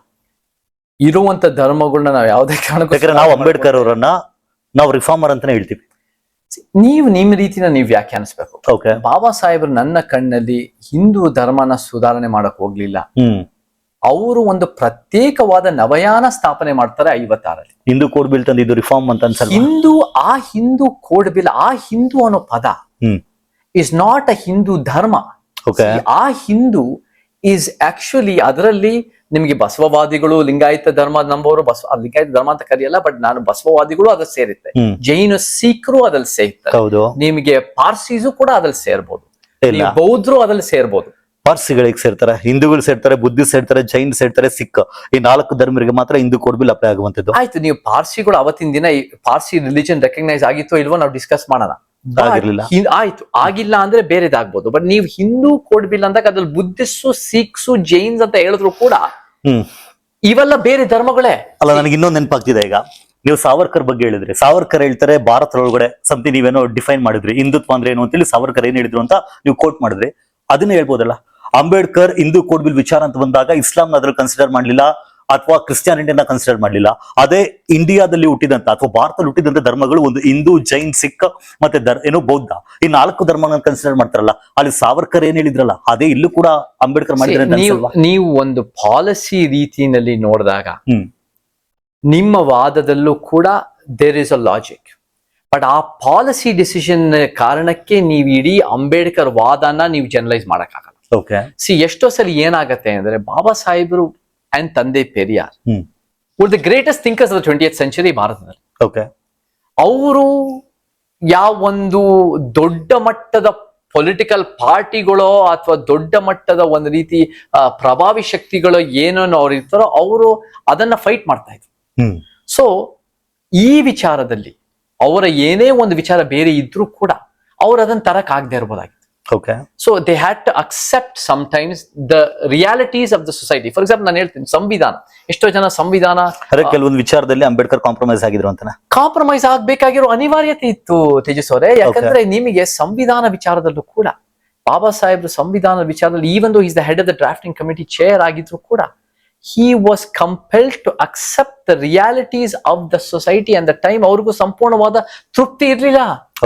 ಅವರು ಕೂಡ ನನಗೆ ಬಹಳ ಫ್ರಸ್ಟ್ರೇಷನ್ ಆಗಿದೆ, ಎಲ್ಲೋ ಒಂದ್ ಕಡೆ ಹೇಳ್ತಾರೆ ಸಂವಿಧಾನ ನಾನೇ ಬರ್ದಿದ್ದೀನಿ ಅಂತ ಜನ ಪ್ರಶ್ನೆ ಮಾಡಿದ್ರೆ ನನಗೂ ಕೂಡ ನನಗೆ ಸಮರ್ಥನೆ, ನನಗೆ ಅದು I am not completely convinced. ಯಾಕಂದ್ರೆ ಅವ್ರಿಗೆ ಇಷ್ಟ ಬಂದಿರೋ ವಿಚಾರಗಳು ಎಷ್ಟು ಹಾಕಕ್ ಆಗದೆ ಇರ್ಬೋದು. ಅವ್ರಿಗೆ ಇಷ್ಟ ಇಲ್ಲದೆ ಇರೋದನ್ನ ಅವತ್ತಿನ ದಿನ ಆರ್ಯ ಸಮಾಜಸ್ಸು, ಬ್ರಹ್ಮ ಸಮಾಜಸ್ಸು, ಚಿಗುರ್ತಿರೋ ಹಿಂದುತ್ವವಾದಿಗಳು, ಕಾಂಗ್ರೆಸ್ಸು, ಕಮ್ಯುನಿಸ್ಟು, ಸೋಷಿಯಲಿಸ್ಟು ಎಲ್ಲರೂ ಇರೋ ಕಾರಣಕ್ಕೆ ಅವರು ಕೂಡ ಎಷ್ಟೋ ವಿಚಾರಗಳು ಅದು ಸೇರಿಸಬೇಕಾಗಿತ್ತು. So at the most you can expand the intellectual horizons of the existing society, but we are all at the end of the day products of our society. So ನೀವು ಹೇಳ್ದಂಗೆ ಆ ಹಿಂದೂ ಅನ್ನೋ ಒಂದು constitutional Hindu is a different Hindu than Hindu dharma. It's a different Hindu than Hindustan, ಪ್ರಾದೇಶಿಕ ಭೌಗೋಳಿಕ. It's a different Hindu than Hindutva. It is a Hindu of that time for the code. ನಾನು ಕೂಡ uniform civil code ಒಪ್ಪೋನು. ಬೇರೆದನ್ನೆಲ್ಲ ಜೊತೆ ಮಾಡಿ ಒಂದನ್ನೇ ನೋಡ್ಬೇಕು ಅಂತ ಇಷ್ಟಪಡ್ತೀರಿ, ಆದ್ರೆ ಹಿಂದೂ ಧರ್ಮದಲ್ಲಿ ಮಾತ್ರ ಪ್ರತಿಯೊಂದನ್ನು ಬೇರ್ಪಡಿಸಿ ನೋಡ್ಬೇಕು ಅಂತ. ಹಿಂದೂ ಧರ್ಮದಲ್ಲಿ ಮಾತ್ರ ನಾನು ಹಂಗೆ ನೋಡಕ್ಕಾಗಲ್ಲ. ನಾನು ಹಿಂಗೆ ನೋಡ್ತೀನಿ ಅಂದ್ರೆ ದೇರ್ಸ್ ಆಲ್ಸೋ ನಮಗೆ ಫಾರ್ ಎಕ್ಸಾಂಪಲ್ ನಾನು ಕೂಡ ಯೂನಿಫಾರ್ಮ್ ಸಿವಿಲ್ ಕೋಡ್ ಒಪ್ಪೋನು. ಓಕೆ, ನನಗೆ ಕ್ರಿಮಿನಲ್ ಕೋಡ್ಗಳು ಎಲ್ಲ ಯೂನಿಫಾರ್ಮ್ ಇದ್ದಾಗ. ಈಗ ನೀವು ಯೂನಿಫಾರ್ಮ್ ಸಿವಿಲ್ ಕೋಡ್ ಅಂದ್ರೆ ಒಂದು, ನೀವು ಯಾವಾಗ್ಲೂ ಕೂಡ ಆದಿವಾಸಿಗಳ ಕಲ್ಚರ್ ಬಗ್ಗೆ ಮಾತಾಡ್ತೀರಿ. ಇದೇ ಯೂನಿಫಾರ್ಮ್ ಸಿವಿಲ್ ಕೋಡ್ ಬಂದ್ರೆ ಆದಿವಾಸಿ ಕಲ್ಚರ್ ಅಥವಾ ಟ್ರೈಬಲ್ ಕಲ್ಚರ್ ಅಥವಾ ಯಾರು ಮೈನಾರಿಟೀಸ್ ಇದಾರೆ ಅವರ ಕಲ್ಚರ್ಗೆ ಧಕ್ಕೆ ಆಗುತ್ತೆ ಅಂತ ಅನ್ಸಲ್ವಾ? ನಮಗೆ when it comes to civil issues, okay, we have to somehow ಸ್ವಲ್ಪ ನಮಗೆ ಕೆಲವು ಮಾಡಿಫಿಕೇಶನ್ಸ್ ಕಲ್ಚರಲ್ಲೂ ಒಪ್ಕೋಬೇಕಾಗಬೇಕು. ಸೊ ನಮಗೆ ಆದಿವಾಸಿ ಕಲ್ಚರಲ್ಲೂ ಕೂಡ ಅವರ ಒಂದು ರೀತಿಯ ಆಚರಣೆ ವಿಚಾರಗಳಾಗಿರೋ, ಅವರ ಒಂದು ರೀತಿ ಪರಿಸರದ ಬಗ್ಗೆ, ಅವರ ಒಂದು ರೀತಿ ಲಿಂಗ ಸಮಾನತೆ, ಅವರ ಒಂದು ಎಕ್ಸ್ಟ್ರಾರ್ಡಿನರಿ ಕಲ್ಚರ್ ಯೂನಿವರ್ಸ್ ನ ಯಾವುದೇ ಕಾರಣಕ್ಕೂ ನಾವು ಅಡ್ಡ ಬರೋದಲ್ಲ. ಬಟ್ ಒಂದು ಕೆಲವು ಗೈಡ್ ಲೈನ್ಸ್, ಮದುವೆ ಆಗೋದು ಬಿಟ್ವೀನ್ ಟೂ ಕನ್ಸೆಂಟಿಂಗ್ ಅಡಲ್ಟ್ಸ್, ನಾನು ಟೂ ಮ್ಯಾನ್ ಅಂಡ್ ವುಮನ್ ಅಂತ ಹೇಳಲ್ಲ, ಟೂ ಕನ್ಸೆಂಟಿಂಗ್ ಅಡಲ್ಟ್ಸ್ ಅನ್ನೋದು ಒಪ್ಕೋಬೇಕು. ನಮ್ದು ಕೂಡ ಡಿವೋರ್ಸ್ ರೀತಿನಲ್ಲಿ there has to be certain guidelines. So ನಾನು ಕೂಡ ಒಂದು ಯೂನಿಫಾರ್ಮ್ ಸಿವಿಲ್ ಕೋಡ್ ಒಪ್ತೀನಿ. ಹೆಂಗೆ ಅದೇನು ಒಂದು ಹಿಂದುತ್ವ ಅದನ್ನ ಬಹಳ ಒಂದು ರೀತಿ ಅದನ್ನ ಮುಂದುವರಿಸ್ತಾ ಇದೆ, ಕೆಲವು ಕಡೆ ಅದು ಕೂಡ ಒಂದು ರೀತಿ ಬೇಕು ಅಂತಾರೆ. ನಾನು ಕೂಡ I definitely support that issue because it's more for equality. Okay, so but Ambedkar ಅವರು ಅವರ ಜೀವಮಾನದಲ್ಲಿ ಎಷ್ಟು ಮಟ್ಟಿಗೆ ಸುಧಾರಣೆ ಮಾಡಕ್ಕಾಗುತ್ತೋ ತಂದಿದ್ದಾರೆ. ಬಟ್ ಅದನ್ನ ನಾವು ಇನ್ನೂ ನಾನು ಸಂವಿಧಾನನ ಹಿಂದುತ್ವದ ರೀತಿಯ ಬದಲಾವಣೆ ಮಾಡೋದು ನಾನು ಒಪ್ಪಲ್ಲ. ಆದ್ರೆ ಅದ್ ಹೇಗಿದ್ಯೋ ಹಾಗೆ ಇಟ್ಕೊಂಡು ಒಂದ್ ರೀತಿ ಪೂಜೆ ಮಾಡೋದು ನಮ್ಮ ಪರಿಹಾರ ಅಲ್ಲ. ಇನ್ನೊಂದಿಷ್ಟು ಜನ ಹೇಳ್ತಿದ್ದಾರೆ ಹಿಂದುತ್ವದ ಐಡಿಯಾಲಜಿ ಏನಿದೆ ಅದಕ್ಕೆ ತಕ್ಕಂತೆ ಸಂವಿಧಾನ ಇದೆ ಅಂತ. ಒಂದು ಧರ್ಮ ನಿರಪೇಕ್ಷ ಅಂತ ಹೇಳಲಾಗ್ತಿತ್ತು, ಅಥವಾ ಎಲ್ಲ ಧರ್ಮಗಳು ಕೂಡ, ಯಾವೆಲ್ಲ ಧರ್ಮಗಳಿದೆ ಎಲ್ಲ ಧರ್ಮಗಳು ಕೂಡ ದೇವ್ರ ಹತ್ರ ಸೇರಲಿಕ್ಕೆ ಸಹಾಯ ಮಾಡುತ್ತೆ ಅಂತ ಹೇಳಲಾಗ್ತಿತ್ತು. ಆ ಒಂದು ಕಾನ್ಸೆಪ್ಟ್, ಸೆಕ್ಯುಲರ್ ಅನ್ನೋ ಕಾನ್ಸೆಪ್ಟ್ ಇದೆ, ಅಥವಾ ಗೋತ್ಯನ ನಿಷೇಧ ಮಾಡ್ಬೇಕು ಅನ್ನೋ ಕಾನ್ಸೆಪ್ಟ್ ಇದೆ, ಅಥವಾ ಯೂನಿಫಾರ್ಮ್ ಸಿವಿಲ್ ಕೋಡ್ ಅಂತ ಇದೆ. ಅದನ್ನೆಲ್ಲ ನೋಡಿದಾಗ ಇವ್ರು ಹೇಳೋದೇನು ಅಂದ್ರೆ, ಇಲ್ಲಪ್ಪ ಹಿಂದುತ್ವದ ಪರಿಕಲ್ಪನೆ ಡಾಕ್ಟರ್ ಬಿ ಆರ್ ಅಂಬೇಡ್ಕರ್ ಇತ್ತು ಅಂತ. ಒಂದ್ ಹೇಳ್ತೀನಿ, ನನ್ನ ಕಣ್ಣಲ್ಲಿ ಹಿಂದುತ್ವದ ರೀತಿನಲ್ಲಿ ಸಂವಿಧಾನ ಬದಲಾಯಿಸೋದು ನಾನು ಒಪ್ಪಲ್ಲ. ಓಕೆ, ಅಥವಾ ಅದನ್ನೆಲ್ಲ ಒಂದ್ ಕಡೆ ಪೂಜೆ ಮಾಡಿ ಅದ್ ಹೀಗೆ ಇರ್ಬೇಕು ಅಂತ ಒಪ್ಪಲ್ಲ. ನನ್ನ ಕಣ್ಣಲ್ಲಿ ನಿಜವಾದ ಅಂಬೇಡ್ಕರ್ ವಾದ ಅಂದ್ರೆ ಏನು ಅಂದ್ರೆ, ಅದಿನ್ನೂ ಜನಪರವಾಗಿ, ವೈಜ್ಞಾನಿಕ ಪರವಾಗಿ, ನ್ಯಾಯದ ಪರವಾಗಿ, ಶೋಷಿತ ಬಡವರು ಅನ್ಯಾಯದ ವಿರುದ್ಧ ಒಂದು ರೀತಿ ಮಾಡಿದ್ರೆ it is truly Ambedkarite vision. So I am not, ನಾನು ನೋಡೋದು ಅಷ್ಟು ಒಂದು ರೀತಿ ಆ ಸಂವಿಧಾನ ಹಾಗೆ ಇಟ್ಕೊಳ್ಳೋದಲ್ಲ, ಇನ್ನೂ ಒಂದು ರೀತಿ ಜನಪರವಾಗಿ ಮಾಡೋದು, ವೈಜ್ಞಾನಿಕ ಮನೋಭಾವ ಅಂತ ಏನು ಆರ್ಟಿಕಲ್ 51 ಹೆಚ್ಚಿದೆ ಅದಂತರದ್ ನಮ್ ಗುರಿ ಆಗ್ಬೇಕು. ಆಲ್ಸೋ ನಮ್ಗೆ 343, 351 ಎಷ್ಟೋ ಒಂದು ರೀತಿ ಅಫಿಷಿಯಲ್ ಲ್ಯಾಂಗ್ವೇಜಸ್, ನಮ್ಗೆ ನಮ್ಮ ತೆರಿಗೆ ಹಣನ ಹಿಂದಿ ದಿವಸಕ್ಕೆ ಬಳಸೋದು, ಇದೆಲ್ಲ ನಮ್ಮ ಒಪ್ಪಿಗೆ ಇಲ್ಲ. ಗೋ ಹತ್ಯೆ ನಿಷೇಧನೂ ಕೂಡ I don't believe that is should be constitutionally mandate. ನನಗೂ ಕೂಡ ಒಂದ್ ಸ್ವಲ್ಪ ಅದು ಕೂಡ ಒಂದ್ ಸ್ವಲ್ಪ I C it differently. But so constitution Ambedkar ವಾದ ನಿಜವಾಗ್ಲೂ ನೀವು ಅರ್ಥ ಮಾಡ್ಕೋಬೇಕು ಅಂದ್ರೆ 22 ಪ್ರತಿಜ್ಞೆಗಳು, 22 ಸಂಪುಟಗಳು, ಇದನ್ನ ನಾವು ನೋಡ್ಬೇಕು ಹೊರತು ಕಾನ್ಸ್ಟಿಟ್ಯೂಷನ್ ನಮ್ಮ ರೀತಿನ ನಾವು ವ್ಯಾಖ್ಯಾನಿಸಿ ಅದು ಅಂಬೇಡ್ಕರ್ ವಾದ ಅಂತ ಹೇಳೋದು ನಾನು ಒಪ್ಪಿಗೆ. ನಿಮ್ಮ ಐಡಿಯಾಲಜಿಸ್ ಯಾರ್ಯಾರು ಇದಾರೆ ಎಲ್ರು ನಾನು ಕೂಡ ಇಷ್ಟಪಡ್ತೀನಿ, ಬಟ್ ಎಕ್ಸೆಪ್ಟ್ ಒಬ್ಬ ವ್ಯಕ್ತಿಯನ್ನ, ಆ ವ್ಯಕ್ತಿನ ನಾನು ಪೆರಿಯಾರ್ ಅಂತ ಕರೀಲಿಕ್ಕೆ ಇಷ್ಟಪಡಲ್ಲ, EV ರಾಮಸ್ವಾಮಿ ನಾಯ್ಕರ್ ಅಂತ ಹೇಳ್ತೀವಿ.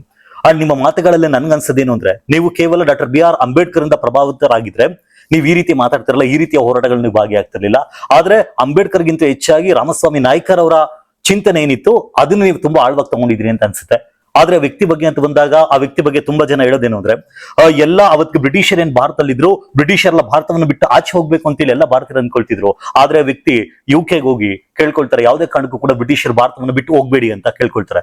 ಅಂಡ್ ಎರಡನೇ ವಿಚಾರ 1947 ಆಗಸ್ಟ್ 15, ಆ ವ್ಯಕ್ತಿ ಯಾವತ್ತಿಗೆ ಭಾರತಕ್ಕೆ ಸ್ವಾತಂತ್ರ್ಯ ಬರುತ್ತೆ ಆಗ ಡೇ ಆಫ್ ಮೌರ್ನಿಂಗ್ ಅಂತ ಹೇಳಿ ಶೋಕಾಚರಣೆಯನ್ನು ಆಚರಣೆ ಮಾಡ್ತಾರೆ. ಅವನ್ನೆಲ್ಲ ನೋಡಿದಾಗ ಆ ವ್ಯಕ್ತಿನ ನೀವು ಯಾವ ರೀತಿ ತಗೊಳ್ತೀರಾ? ನೋಡಿ, ಇದು ಕೂಡ ಒಳ್ಳೆ ಪ್ರಶ್ನೆ ತೇಜಸ್ವರೇ. ನಮ್ಮ ಸಿದ್ಧಾಂತದಲ್ಲಿ ಅದನ್ನ ತಂದೆ ಪೆರಿಯಾರ್ ಮಾತ್ರ ಅಲ್ಲ, ಅದು ಜ್ಯೋತಿಬಾ ಫುಲೆ ಆಗಿರ್ಬೋದು, ಅದು ಬಾಬಾ ಸಾಹೇಬ್ರಾಗಿರ್ಬೋದು, ಅದು ತಂದೆ ಪೆರಿಯಾರ್ ಆಗಿರ್ಬೋದು, ಕುವೆಂಪು ಆಗಿರ್ಬೋದು. ಈ 4 ಜನ ನಮ್ಮ ಸಿದ್ಧಾಂತದಲ್ಲಿ ಅವರು ಬ್ರಿಟಿಷ್ನವ್ರು ನೋಡಿರೋ ರೀತಿಯಲ್ಲಿ ಈ ಒಂದು ಮನುವಾದಿ, ಗಾಂಧಿವಾದಿ, ಕಾಂಗ್ರೆಸ್ ವಾದಿ ದೃಷ್ಟಿಕೋನ ಅಲ್ಲವೇ ಅಲ್ಲ. ನಮ್ದೇ ಬೇರೆ ಸತ್ಯಪಂಥದ ಸಿದ್ಧಾಂತ. ನಾವ್ ಹೇಗ್ ನೋಡಿದೀವಿ ಅಂದ್ರೆ, ಹೌದು ಬ್ರಿಟಿಷ್ನವರು ನಮಗೆ ಆರ್ಥಿಕವಾಗಿ ಬಹಳ ದೊಡ್ಡ ಪ್ರಮಾಣದಲ್ಲಿ ದೇಶನ ಲೂಟಿ ಮಾಡಿದ್ದಾರೆ. ಹೌದು, ಅವರು ಒಂದು ರೀತಿ ಒಂದು ಕಾಲನೈಸರ್ ಆಗಿ ನಮ್ಮಿಂದ ಎಷ್ಟೋ ಬೆನಿಫಿಟ್ ಮಾಡಿಕೊಂಡು ಅವ್ರು ಲಾಭ ಪಟ್ಟಿದ್ದಾರೆ ಓಕೆ ಎಕನಾಮಿಕ್ಲಿ. ಆದ್ರೆ ಕೆಲವು ವಿಚಾರಗಳಲ್ಲಿ, ಶಿಕ್ಷಣದ ವಿಚಾರಗಳಲ್ಲಿ, ಬಹುಜನ ದಮನಿತ ಸಮುದಾಯಗಳಿಗೆ ನ್ಯಾಯ ರೀತಿಯಲ್ಲಿ ಶಿಕ್ಷಣ ವ್ಯವಸ್ಥೆ ಬ್ರಿಟಿಷರ್ ಬಂದಿದ್ದಕ್ಕೆ ಇವತ್ತು ಇಂಪ್ರೂವ್ ಆಗಿದೆ ಅಂತಾರ? ಇಂಪ್ರೂವ್ ಅಂತ ನಾನು ನೋಡಲ್ಲ.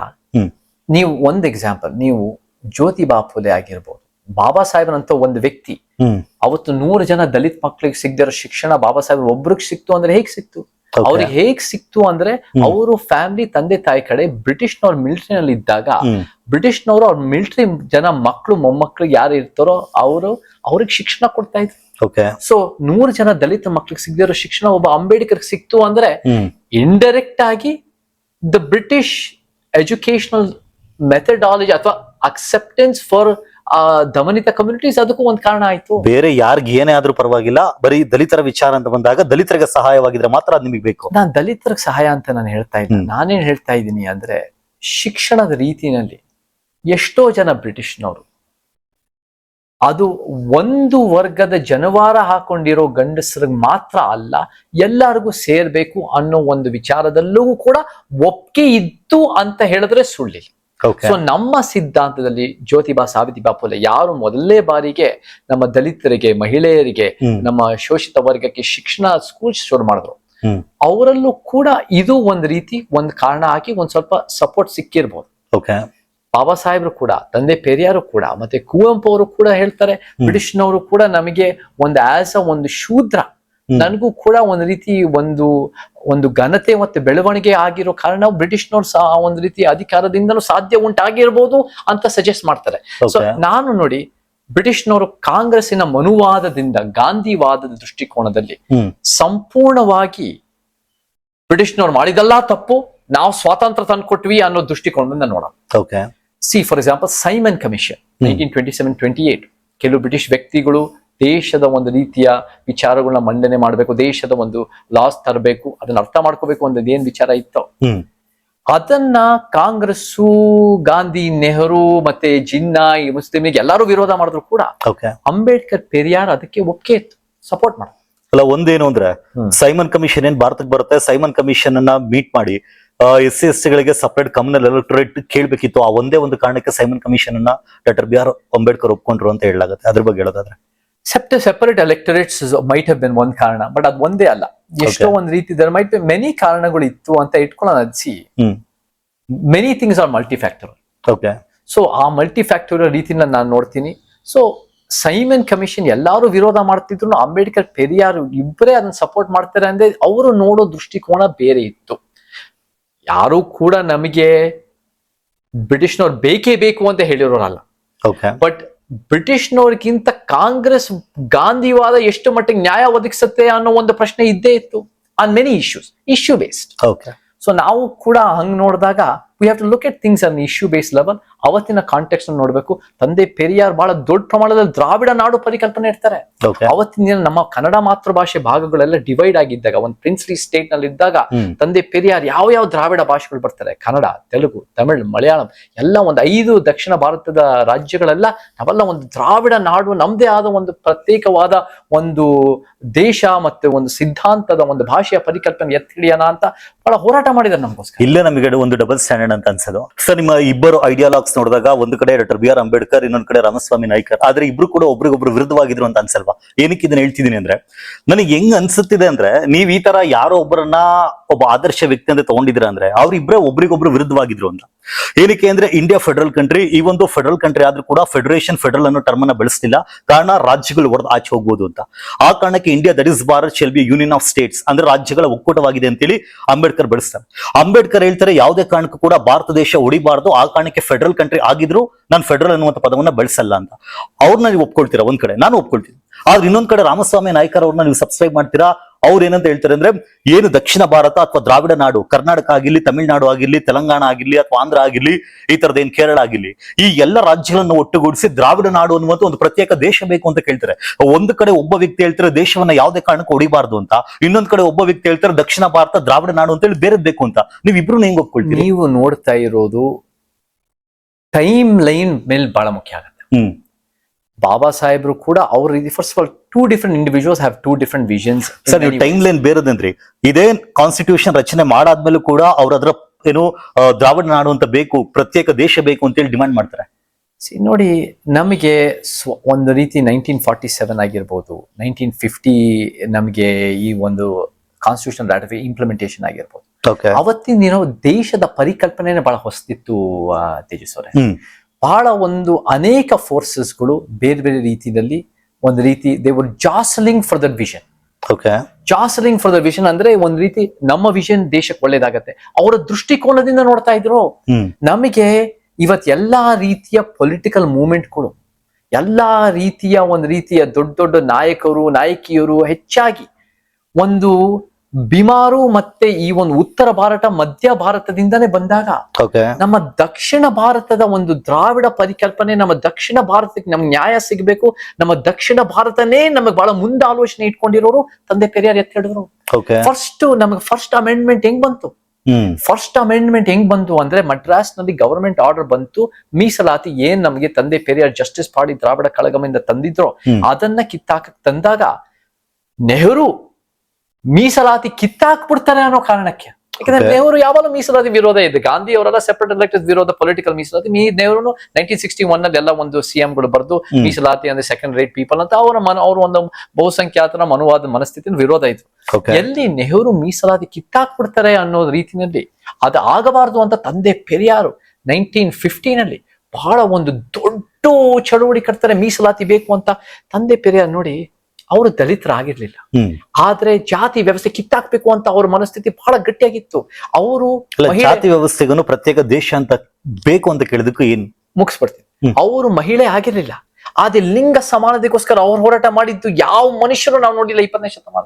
ಅವರು ಬಡವರಲ್ಲ, ಅವ್ರ ಶ್ರೀಮಂತ ಕುಟುಂಬ, ಆದ್ರೆ ಈ ಆರ್ಥಿಕ ಅಸಮಾನತೆ ಕಿತ್ತಾಕ್ಬೇಕು ಅಂತ ಬಹಳ ಗಟ್ಟಿಯಾದ ಧ್ವನಿ ಇತ್ತು. ಮತ್ತೆ ಅವರು ಕೂಡ ಕನ್ನಡದ ಮಾತೃಭಾಷೆ ನಾವೇನ್ ಕೇಳಿದ್ವಿ ಈ ಭಾಗದಲ್ಲಿ ಸ್ವಲ್ಪ ಸ್ಟಡಿ ಮಾಡ್ಬೇಕು. ಮೂಲತಃ ಚಿತ್ರದುರ್ಗದ ಫ್ಯಾಮಿಲಿಯಿಂದ ಈ ರೋಡ್ ನಲ್ಲಿ ಹುಟ್ಟಿ ಕನ್ನಡ ಮಾತೃಭಾಷೆ ಆಗಿದ್ರು ಕೂಡ ತಮಿಳುನಾಡಿನಲ್ಲಿ ಬಹಳ ಗಟ್ಟಿಯಾಗಿ ಒಂದು ಪ್ರತಿರೋಧ ತಂದು ಆ ಒಂದು ಫಸ್ಟ್ ಅಮೆಂಡ್ಮೆಂಟ್ ಏನು ಒಂದು ಮೀಸಲಾತಿ ಅನ್ನೋದನ್ನ ಕಿತ್ತಾಕಬಾರದು ಒಂದು ಫಸ್ಟ್ ಅಮೆಂಡ್ಮೆಂಟ್ ನೆಹರು ಅದನ್ನ ಸೇರಿಸ್ತಾರೆ. ಯಾಕಂದ್ರೆ ಇಲ್ಲಿ ದೊಡ್ಡ ದಂಗೆ ಹೇಳತ್ತೆ ತಮಿಳುನಾಡಿನಲ್ಲಿ ಏನ್ ಗೊತ್ತಾ, ನಮಗೆ ಏನಾದ್ರೂ ಇವತ್ತಿನ ದಿನ ಈ ಹಿಂದಿ ಏನನ್ನ ತೆಗೆದಾಕ್ಬಾರ್ದು ಅಂತ ತಂದಿದ್ದು ಮೀಸಲಾತಿ ಅಲ್ಲ. ಒಂದೇನು ಅಂದ್ರೆ ಒರಿಜಿನಲ್ ಕಾನ್ಸ್ಟಿಟ್ಯೂಷನ್ ಅಲ್ಲಿ ಏನ್ ಮೀಸಲಾತಿಯನ್ನ ಕೊಡ್ಲಾಗಿತ್ತು ಅದು ಕೊಟ್ಟಿದ್ದು ಕೇವಲ ಎಲೆಕ್ಟೋರಲ್ ಪಾಲಿಟಿಕ್ಸ್ ಅಲ್ಲಿ ಆರ್ಟಿಕಲ್ 330 ಆರ್ಟಿಕಲ್ 332 ಅಂಡರ್. ಆದ್ರೆ ಫಸ್ಟ್ ಅಮೆಂಡ್ಮೆಂಟ್ ಆಕ್ಟ್ ಅಲ್ಲಿ ಅವ್ರು ಕೊಟ್ಟಿದ್ದು ಯಾವ್ದ್ರಲ್ಲಿ ಅಂದ್ರೆ ಎಜುಕೇಶನ್ ಅಥವಾ ಎಂಪ್ಲಾಯ್ಮೆಂಟ್ ಈ ವಿಚಾರದಲ್ಲಿ ಅಲ್ಲಿ ತೆಗೆದಾಕದೇನಿತ್ತು. ತೆಗೆದಾಕ ಮನಸ್ಥಿತಿ ಗವರ್ಮೆಂಟ್ ಮಡ್ರಾಸ್ ನಲ್ಲಿ ಗವರ್ಮೆಂಟ್ ಆರ್ಡರ್ ಬರುತ್ತೆ. ನೀವು ಇವತ್ತಿನ ದಿನ ನೀವು ತೆಗೆದಾಕದ್ ಏನಿತ್ತು, ನೆಹರು ಯಾವಾಗ ಬೇಕಾದ್ರೂ ಕೂಡ ಮೀಸಲಾತಿ ಕಿತ್ತಾಕ. ಇವಾಗ ಮಡ್ರಾಸ್ ಗವರ್ಮೆಂಟ್ ಆರ್ಡರ್ ಕೊಟ್ಟು ಮಡ್ರಾಸ್ ಹೈಕೋರ್ಟ್ ಅದನ್ನ ಕಿತ್ತಾಕಿದ ತಕ್ಷಣ ನೆಹರು ನಮ್ ಕಿತ್ತಾಕಿದೆ ಬಂದಿತ್ತವ ಕಿತ್ತಾಕ್ಬಿಡ್ತಾರೆ ಅಂತ ಭಯ. ಸೊ ಪೆರಿಯಾರ್ ಅದಕ್ಕೆ ಹೋರಾಟ ಮಾಡ್ತಾರೆ. ನೋಡಿ, ನಮಗೆ ಎಲ್ಲಿಂದನಾದ್ರೂ ನಮ್ಮ ದೇಶದಲ್ಲಿ ಭಾಷೆಯ ಒಂದು ರೀತಿಯ ರಾಜ್ಯಗಳಿಗೆ ಬಹಳ ಮುಖ್ಯವಾದ ಕಾರಣ ಪೊಟ್ಟಿ ಶ್ರೀರಾಮದು ಅವರೊಂದು ಉಪವಾಸ ಸತ್ಯಾಗ್ರಹ ಮಾಡಿ ಅದು ಒಂದು ರೀತಿಯ ಒಂದು ಪ್ರಾದೇಶಿಕ ಒಂದು ರಾಜ್ಯಗಳಾಗತ್ತೆ.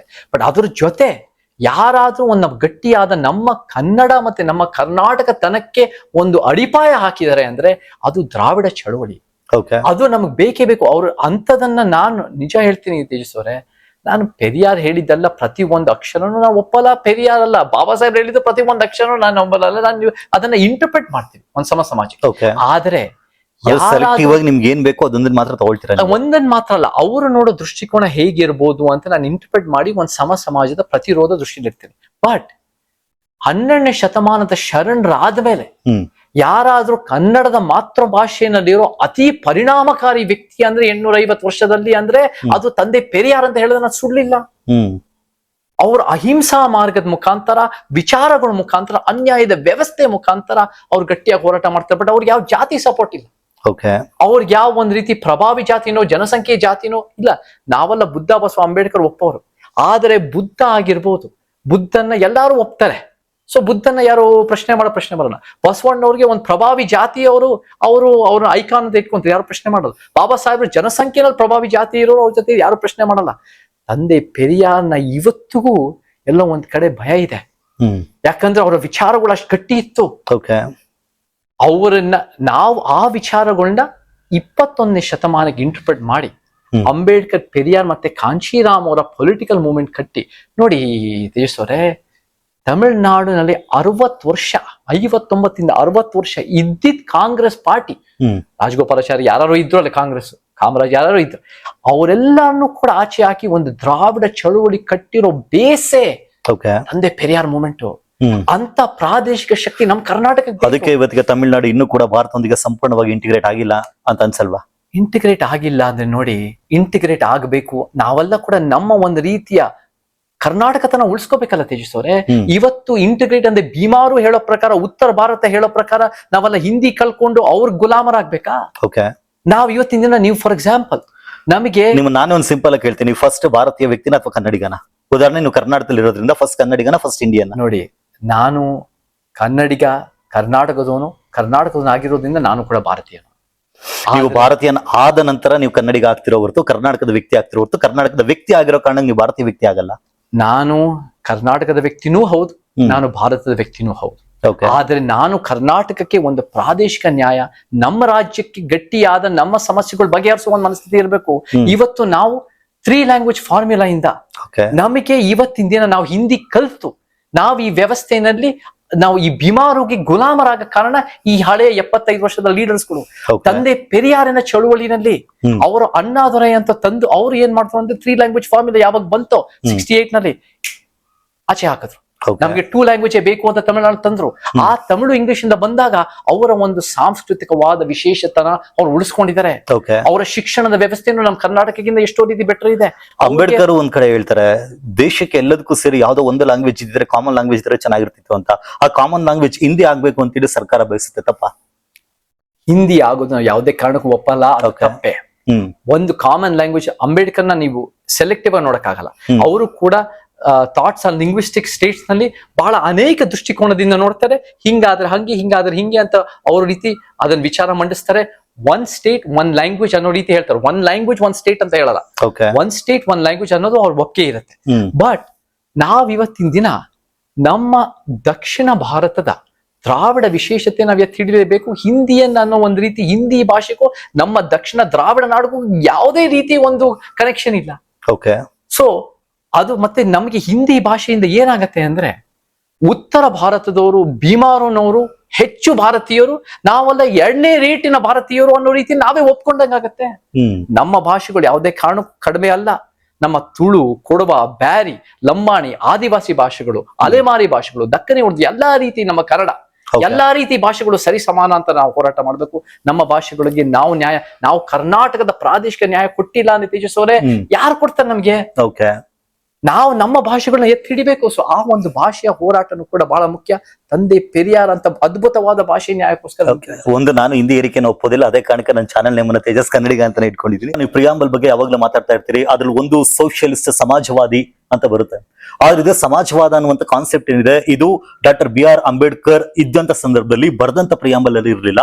ಇದು ಯಾರಿಂದ ಬಂದಿದ್ದು ಅಂತ ಕೇಳಿದ್ರೆ ಕಾಂಗ್ರೆಸ್ಗರ ಬಂದಿದ್ದು. ಕಾರಣ ಅವ್ರು 1953-54 ಅಲ್ಲಿ ಅವ್ರು ಅಕ್ಸೆಪ್ಟ್ ಮಾಡ್ಕೊಳ್ತಾರೆ. ಇನ್ ಮುಂದೆ ಕಾಂಗ್ರೆಸ್ನ ಎಕನಾಮಿಕ್ ಐಡಿಯಾಲಜಿ ಅಂದ್ರೆ ಅದು ಸೋಷಿಯಲಿಸಂ ಅಂತ ಹೇಳಿ ಅವರೇ ಅವಧಿ ಕಾಂಗ್ರೆಸ್ ಸೆಷನ್ ಅವ್ರು ಡಿಕ್ಲೇರ್ ಮಾಡ್ಕೊಳ್ತಾರೆ. ಅದು ಒಂದ್ ಕಡೆ ಇರ್ಲಿ. ಆದ್ರೆ ಎರಡನೇದು, ನೀವು ಕೂಡ ಯಾವಾಗ್ಲೂ ಸಮಾಜವಾದ ಬಗ್ಗೆ ಮಾತಾಡ್ತೀರಾ. ಕಾರಣ ಸಮಾಜವಾದ ಅಂತ ಬಂದಾಗ ಇವತ್ತಿಗೆ ಏನಾಗಿದೆ, ಏನಂತ ಹೇಳಲಾಗುತ್ತೆ ಅಂದ್ರೆ, ಮಾರ್ಕ್ಸ್ನ ಉದ್ದೇಶ ಕೂಡ ಅದೇ ಆಗಿತ್ತು. ಯಾರು ತುಂಬಾ ಉಳ್ಳವರು ಇರ್ತಾರೆ, ಯಾರು ಶ್ರೀಮಂತರು ಇರ್ತಾರೆ, ಆ ವ್ಯಕ್ತಿ ತನಗೆ ಬೇಕಾದಷ್ಟು ಉಳಿಸ್ಕೊಂಡು ಹೆಚ್ಚಿನದೇನಿರುತ್ತೆ ಅದನ್ನ ಬಡವರಿಗೆ ಹಂಚಿಕೆ ಮಾಡ್ಬೇಕು ಅಂತ. ಕರೆಕ್ಟ್ ಅಲ್ವಾ? ಇದು ಸಮಾಜವಾದ. ನೀವು ಇದನ್ನ ಒಪ್ತೀರಾ? ನೋಡಿ, ನನ್ನ ಸಿದ್ಧಾಂತನ ಯಾವತ್ತು ಸಮಾಜವಾದ ಅಂತ ಹೇಳಿಲ್ಲ. ಸೋಷಿಯಲಿಸ್ಟ್ ಅನ್ನೋರು ಬೇರೆ ಬೇರೆ ರೀತಿಯ ಲೋಹಿಯಾವಾದದಲ್ಲಿ ಸೋಷಿಯಲಿಸ್ಟ್ ಅಂತ ವ್ಯಾಖ್ಯಾನಿಸಿದ್ದಾರೆ.